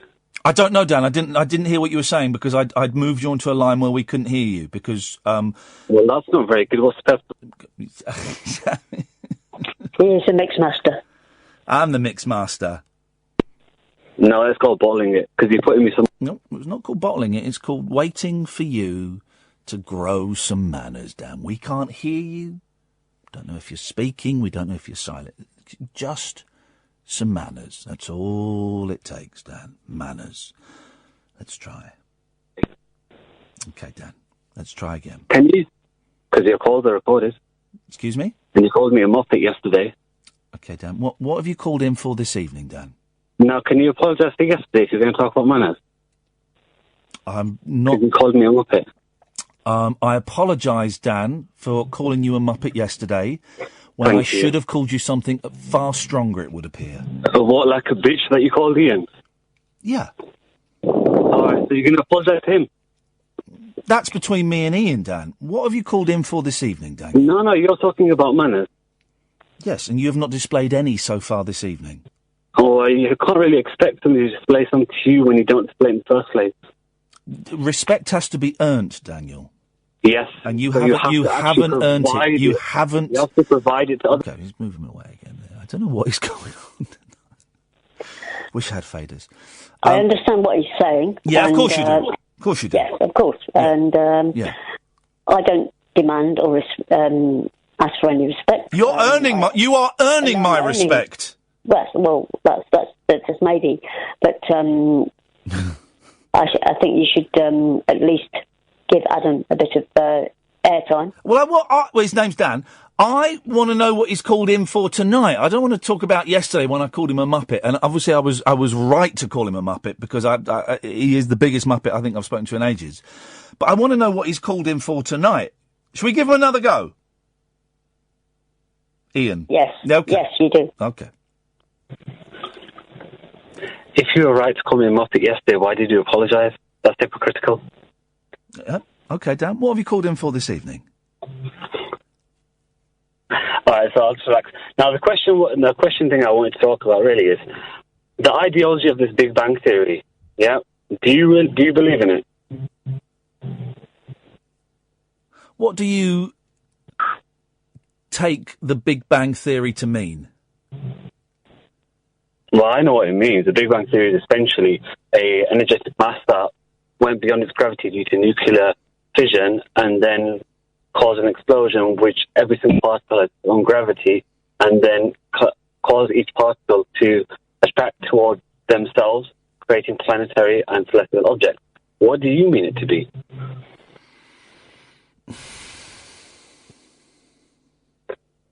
Why are you asking about the Big Bang? Let's cut to the chase. You've obviously got an agenda, so let's... Can I interrupt here? Of course you can. Go on. Yes. It's not ideology, it's a theory. It's an empiric theory, which is yet to be proved and yet to be denied. Therefore, it's open. Brilliant, Iain. Brilliant. So, an idea can be a fact or a theory. An idea is a group that is then divided into fact and theory. Once it's been proven, it's fact. Once it's yet to be proven, it's theory. So regardless, it's an idea. But I understand where you're coming from as well. You don't know what can I interrupt? Neither of you know what the word theory means in terms of science and scientific experimentation. Yes, I do. Iain, can you tell us what the word theory means in terms of scientific experimentation? I'm not going to do that, Dan, no. Why? Because that's... Why can't you let me explain what I think a theory means? No, because that can be your project. Oh, Jesus. That can be your project, Dan, tomorrow, is to go and find out what... Because the word theory, when it comes to science, doesn't necessarily mean what you think it means, I'm afraid. Iain, just want to say, I do actually have a master's in chemistry, I've actually written a dissertation. No, you don't. Why do you ask me chemistry questions? You know about empirical theory, you know about Karl Popper, you know about people like that, you know about empiricism and all that kind of stuff. I'm afraid Iain Lee doesn't really understand that too well. That's just the thing, though, because he's saying now I don't have a chemistry degree, but I want him to ask me something. Therefore, I can provide the evidence to back up my suggestion or my claim. Is it a suggestion or a claim? Well, the thing is, depends how you want to take it, really, isn't it? Because the thing is, if I say it... Okay, let's assume you've got a chemistry degree. That's brilliant, fantastic. Why have you called in? Is it a master's or a degree, by the way? It's a BSc. BSc. It's a bachelor's. Right, okay. So it's a degree then, not a master's. So I was right, you haven't got a master's. Excuse me, a master's is a type of degree. Yeah, I know exactly, but you said a BSc, because that's not a master's. Yes. Anyway, we're just arguing over the fact... You did say masters. We're just arguing over the fact that you lied to me. What is the point you've called in about tonight? Hang on, Iain. Yes, Iain Lee. Yes, Iain. Masters is, unless you went to Cambridge, and did 4 years at Scottish University, then a 4-year degree or a 3-year degree at Oxford or Cambridge is called an MA or an MSc. Yes, because an MSc is a master's, the 1 year. Yeah, but you've got a BS. You've got a BSc. That's why I said I have a degree in So it's not a master's. Right, Dan, can we please get to the point of what you've called in for? Because I'm losing the will to live. That was the main thing. Well, I don't want you to lose the will to live. I don't. So the main thing was for you to phone in and tell people what the Big Bang Theory was. That's great. Well done. I want to understand what people think of it. Well, why? Well, go on. Why? Why? Because it's something that actually is affecting our universe, whether you're a creationist or whether you are a non-creationist, or you believe in science or technology. The Big Bang Theory is essentially explaining why global warming actually occurs due to our orbitals around the sun. Also, the Big Bang. Now you're talking absolute balls, mate. The Big Bang Theory does not explain global warming at all, Dan. You've let yourself down there. You were doing all right, Dan. You were doing all right up until there. It was. I would give you 6 out of 10. Hang on, Ian. I give you 6 out of 10 for effort. Again, I'm going to give you 3 out of 10 for content tonight, Dan, because you've let yourself down with the content. If you're going to tell a lie, you've got to tell a convincing lie. That's one Connor speaking to another one. If you're going to tell a lie, Dan, you've got to tell a convincing lie, and you've got to be able to back it up, okay? And can I just say my piece here? Yes, you're right. You're right, Ian Lee. Thank you, Ian. Yeah, there's nothing to. There's no correlation between the Big Bang Theory and global warming. Okay, so in the essence. Thanks for calling, Dan. You're good at this, Ian. Thank you. I was speaking to myself. 0344 499 1000. Late nights with Ian and Ian on Talk Radio. Late night Ian Lee on Talk Radio. We have ways of making you talk. It's the two Ians. Forget the two mics. It's the two Ians. It's me, Ian Lee, and me, Ian. Let's go to the third Alan of the evening, the second not to be a Caddick. Good evening, Alan. Good evening, the two Ians. How are you guys? Yeah, good, thank you. Good, thank you. Good. Interesting. Mainly, I want to talk about service stations. Yes. The costings are just ridiculous. Yes. They've got, as a captive market, especially with the difference in fuel prices, is phenomenal. You've genuinely called in to talk about service stations. This is brilliant. Yes, go on. Yeah. That I pay £1.12 a litre in the supermarket. Oh, your phone is breaking up, Alan. I'm mobile. Sorry, guys. Hey, are you listening to us? Are you listening to us in your car? I am. This is brilliant for a DAB station. How long have you been listening to Talk Radio, Alan? About 7 months. Oh, mate. And do you listen to this show very often? Regularly, yes. I do, yeah. Spread the word. Spread the word. I think every show needs a campaign, and I think we found our campaign, because you're right. It's a captive market. I never buy petrol from a service station, Alan, unless I really, really have to. But I like sandwiches and I like coffee. Yeah, but I got caught short on the M62 last week, and they charged me £1.52 for a litre of diesel. After that was the charges. When I queried why it was so much, they said our overheads are high. How are they so high? Well, are covered. I don't get it. Is it then that the service stations... market rate. Sorry, Ian? Yeah. Is it that the service stations, the people that own the service stations, charge, like, a really high ground rent? Well, that's what I found out about it. At least, but it's bull. It's absolutely bull. I did checks on it. I work in the service industry. Oh. You know, we are reliant on business rates that affect the price of alcohol. Yeah. But not to the extent that these guys do. I mean, we pay business rates through the nose when it comes to it, you know. So I do not understand where these guys come from. And the other thing I don't get with service stations is you go in there for a break, and they've got driving machines. Why would you want to go on a driving machine when you've just driven 4.5 hours? Have you, I don't get it. Alan, have you ever had to stay in one of the hotels at a service station? Yes. Why? Why do you stay there? Because I've looked into it. They're not that cheap, and they're not, quite often, they're not the cheapest hotels, where if you just drove 5 miles off the motorway, you could get a nice little B&B for quite possibly a cheaper price. The main reason is I've only stayed once, and it's because I couldn't get in anywhere else. I had to drive around. I was staying around Chester. Yeah. And I ended up having to stay on one at the outskirts. It was absolutely shocking. Reality is, for 60 quid for the night, I'd have been better off, and I'd have had a more comfortable sleep if I slept in my car. Yeah, do you know what? I think, Alan, listen, thank you for that, mate. Thank you for listening, and thank you for listening in the car.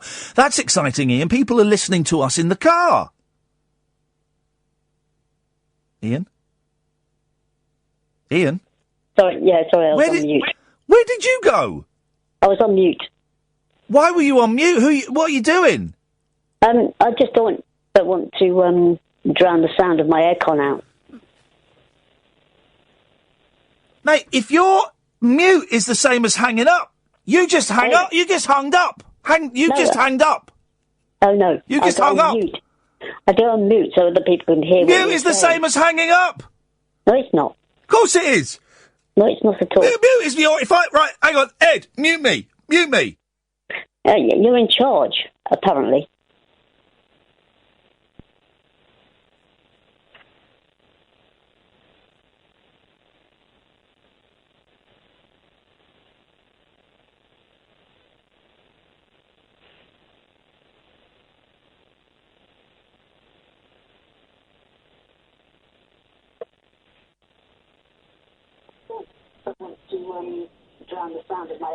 Point being is you don't want background noise.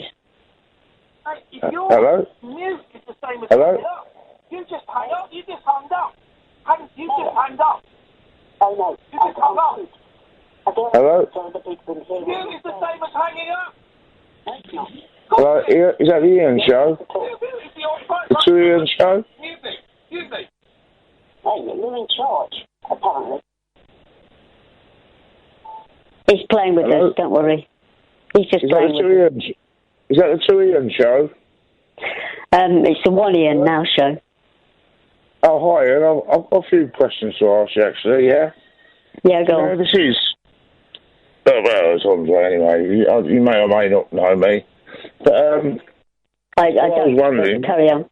No, it doesn't matter anyway. It's neither here or there. Now, you know when the royal family or anyone like that goes on a fox hunt, yeah? Yeah.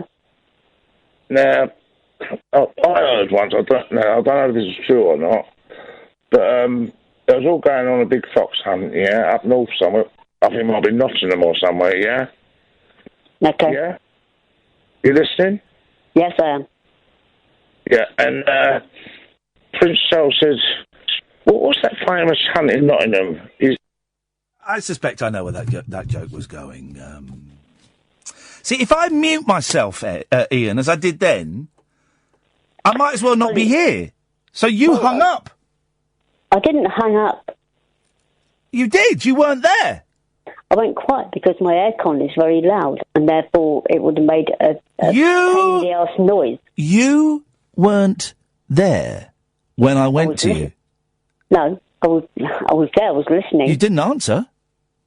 Well, because I'm not very quick on the button. Well, then that means you weren't there when I went to you, which means, baby, you'd hung up. We aren't all professionals on the desk because you are. You weren't there. I haven't got a desk. The desk was broken by Paul Ross. There's no desk here. When I went to you, you weren't there, baby. Well, I'm here now. Well, you're here now, but you weren't. I don't want you now. I wanted you then, and you weren't there. This passive-aggressive son is really funny. Yeah. Carry on. I needed you. I went to you, and you weren't there. Remember, I'm not your bitch. No, but you weren't there. At that point in time, no, I wasn't. No, you weren't. You've admitted it. You've just admitted you weren't there, which means you've not stayed on the phone for the entire thing, which means I've won. No. I've won! No, you haven't. You weren't there when I went. You just admitted it. You weren't there, so you were going to stay on for the phone the whole time, and you didn't, so I've won! That's the craziest argument I've ever heard. Destroyed you, fake Ian. I destroyed you. Hang your head in shame. I would, if I didn't have as much shame as you have. Let's go to Ed. Good evening, Ed. Hello. Good evening, Ian. You're through to the two Ians. Yeah, I just wanted to say to Ian. Yes. Which one? Not you, the other one. Okay. Okay. I just want to say thanks for all the calls in the past, particularly Farmer John's The Killer of last year. Best phone call I heard all year. Legendary. I didn't phone in as Father John. Oh, I've got you confused with someone else. Yeah, Sorry. I didn't Your phone voice in as... sounded really similar. Yeah, sorry, no, I didn't phone in as Father John. You must be thinking of another Ian. Oh. Sorry, Ed. Oh, sorry about that. I get confused this time of the evening. That's okay, these things happen. Sorry about that. Thanks for calling. Take care, bye. Bye-bye. Let's go to the 0344 499 1000, by the way. We are the two Ians. We haven't got any phone calls. Let's go... Why don't you try and get us some phone calls, Ian? I'll do my best. Let me go onto my iPad and see if we can get somebody... All right, Jeremy Corbyn. Come and talk to you. Thank you. Very, very droll. Yeah, I think I've got somebody that might phone in the next 5 minutes. What? You've got somebody there that might call you in the next 5 minutes? No, call you. Call you? No, you, as in you, Ian. It's your show, Ian. Not anymore. I'm the guest on your show. Not really. Yes, really. Well, what do you want to talk about then? It's your show. You tell me. Well, okay. Will you tell me about hijacking your own show about nothing in particular, and then twisting your own situation?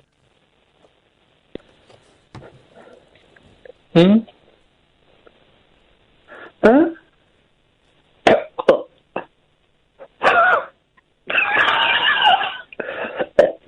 No, don't use studio techniques on me. Hello? Oh, I do. No, I'm still there. Hello? I'll be there. I told you I'd be there for the next hour. Hi. No, stop playing games. Take the carts out. Don't be a pain in the arse. Come on. I've asked you a question. Answer me. What's the question? The question is, why do you continually make fun of the people that ring up to you? Have I rung the right station? Is this Ian?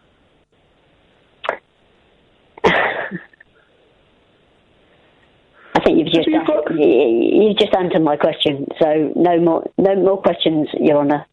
This is like, you know, in Austin Powers you get like mini-me.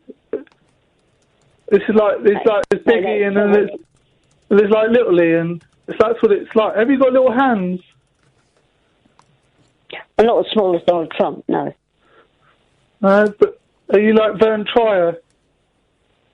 No, I'm not. Oh. What are you doing after? I'm going to sleep. Who with? Myself. Anyone else that could? Not anybody else I know of. Oh, hello? Oh. Hello, Ian. Are you talking to me, Ian? No, I am an Ian, but I'm not the Ian Lee. No, I know you're not Ian Lee. I didn't know if I was on the radio or not. Hello, Ian. My name's Tabiba. How are you? I'm perfect. Okay, thank you. I appear to have taken over this radio station for the short term. What's your question? Oh, no, I was just going to say to the other Ian Lee, the ex-presenter, that's how I found him on DAB in my car, most cars now. modern cars have a DAB that comes with it. So maybe he needs to do some advertising out there so that when people are driving around in the traffic in London all day long, they will see his beautiful face with the telephone number and Cat as well, and you'll get more listeners. Oh, that's not a bad thing. And make sure thank you for spread that. the word, Ian. I will indeed, yes. And I'll very spread much. it to Ian. I'll spread it to Ian Lee if he's ever going to listen again. I'm sure he will. Have a good evening. Thank you. Bye-bye. Oh, goodbye. Late night, Iain Lee on Talk Radio. We'll get you talking. Good evening and welcome to the Iain Lee Show. Iain Lee seems to have gone very quiet at the moment, so if he's got the ability to actually hit some buttons to bring some callers online, that would be great. If he's got the coordination available to do that, that would be great. In the meantime, I will just talk about... can I talk about politics? Can I talk about social needs? Can I talk about anything else? Can I talk about music? I can talk about music all night. But the point being, we want to get callers in. So if there's somebody on the desk that can put somebody in. It's me. Julian Show. Good evening. Yeah, I know. It's just turn me lappy down a minute. Why are you so knackered? What have you been doing? No, I'm turning me lappy. You know, my laptop. Just turned it down a bit. Yeah, all right. Now, what I was going to say, right, you've been taking over the show, haven't you, now, yeah? Well, it used to be, yeah, because... Ian seems to have temporarily retired. And, retired. So, yeah, and what do you think? Do you like running a show? I don't know, it's my first time. What's your view on, like, physics and chemistry and stuff like that? Well, I've got a degree in psychology. Yeah, you know Einstein? Yeah, I know, yeah, well, whatever. You know Einstein? Yeah. Not personally, but carry on. No, but you've heard of him. He claimed atoms were the littlest. No, people claimed him as witless, but he claimed atoms were the littlest. When That's an Ian Jury reference. Frightened everyone shitless.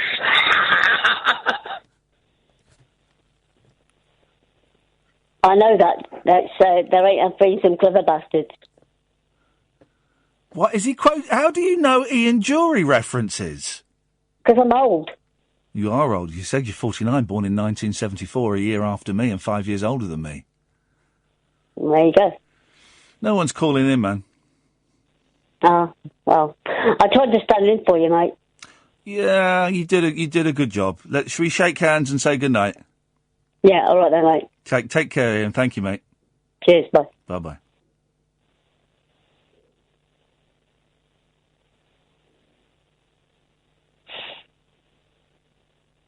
Go on off you go. I'll wrap up the show in my own inimitable style. Well, I don't know. How many minutes we got left? About 11, probably about 11 minutes. Got no callers, so okay. You hang up. I'll do something from the papers. Okay. You read the headlines from. Start with the Sun. No. Start with the Sun. No. You go. Well, I haven't got the Sun in front of me, so I don't know what it is. No. You go. You can go to bed now. You have finished. I will park this, and I'll be up in about 20 minutes. Okay, fair enough. So go on then. I'll speak to you later. Give us a call next week. All right. Cheers, mate. Cheers, Liz. Ta-ta. Bye. Right.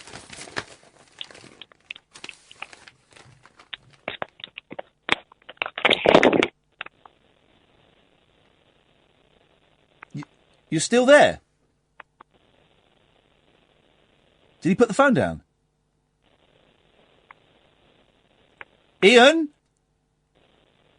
He's got to put the phone. You're still there? Yes, I am. Yeah, well, yes, but why? Why are you still there, you weirdo? I should be on mute. No, mute. Go! I don't need you anymore. That's fine. I'll go on mute. Well, no, I'll don't just listen. No, don't go on mute. go. I don't need you anymore. I'm going to finish the show. There's no one calling in, so I've got some stories in the papers. I'll do that. Just go. Right. Well, as I say, I'll just put my phone on mute and listen. No, don't. Jesus. Don't put... He's gone. He put the phone down. Chicken! He put the phone down. He put the phone down. He was a bottler. He put the phone down. I said he would put the phone down, and he did.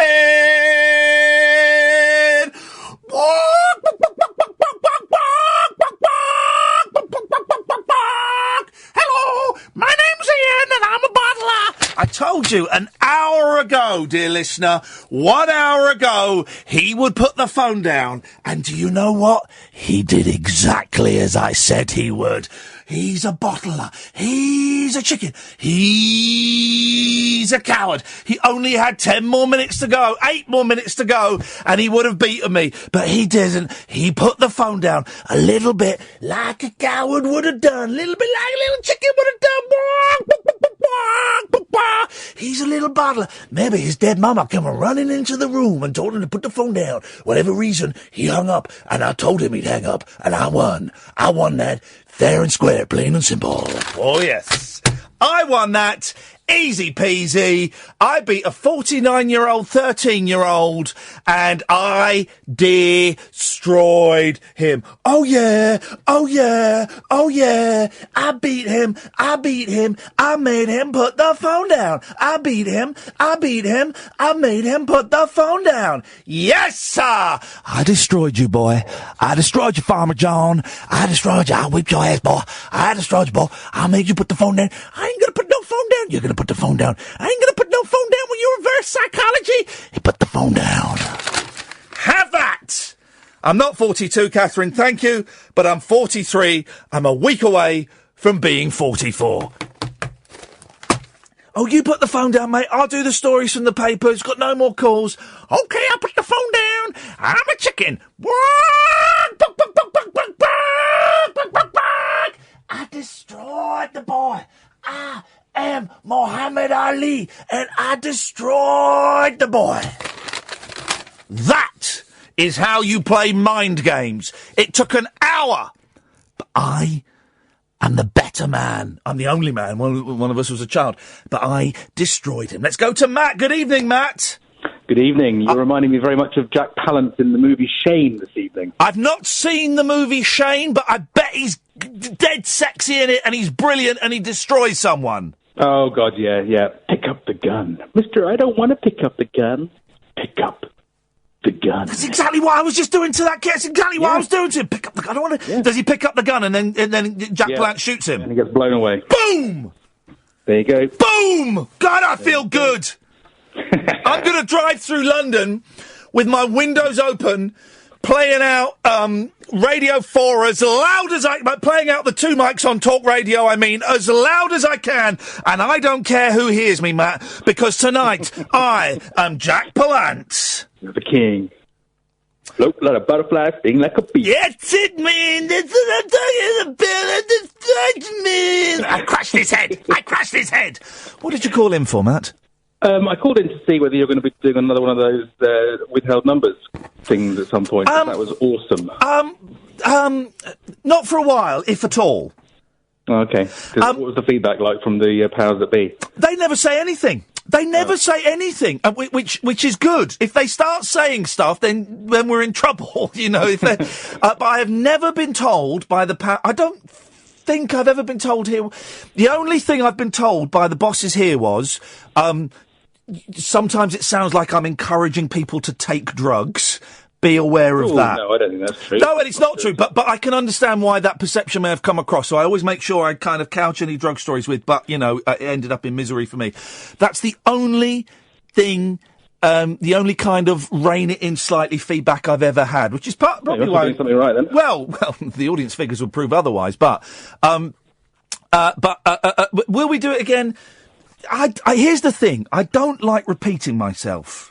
And I worry if we did it again, it wouldn't work. In the same way that callers only, don't you? Yeah, I worry. A lot of people said you're going to do that thing where you only have 3 callers on.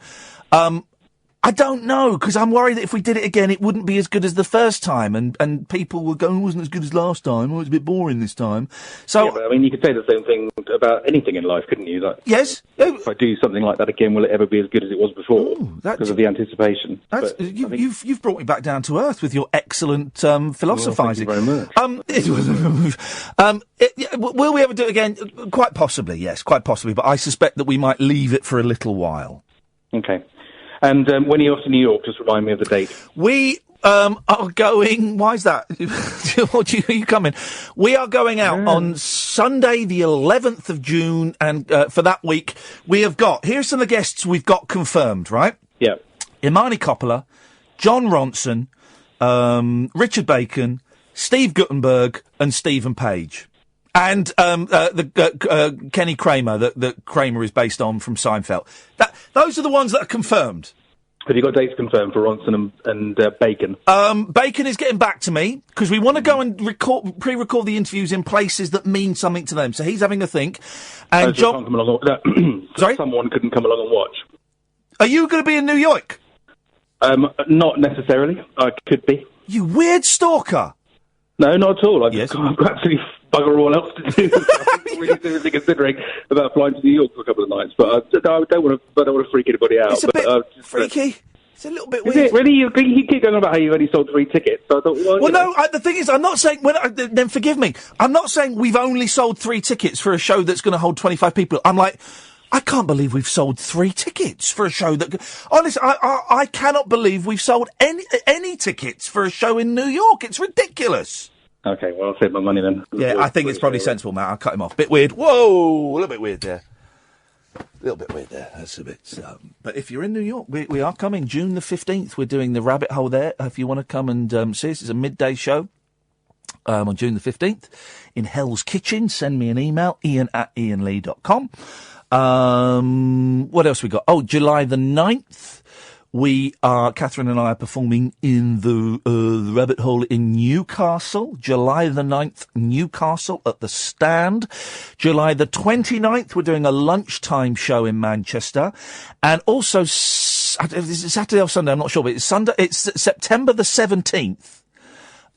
We are doing our only London show this year. It's at a different venue. It's not the usual venue, okay? It's at King's Place in King's Cross, and it's dead posh there, right? It's dead swanky.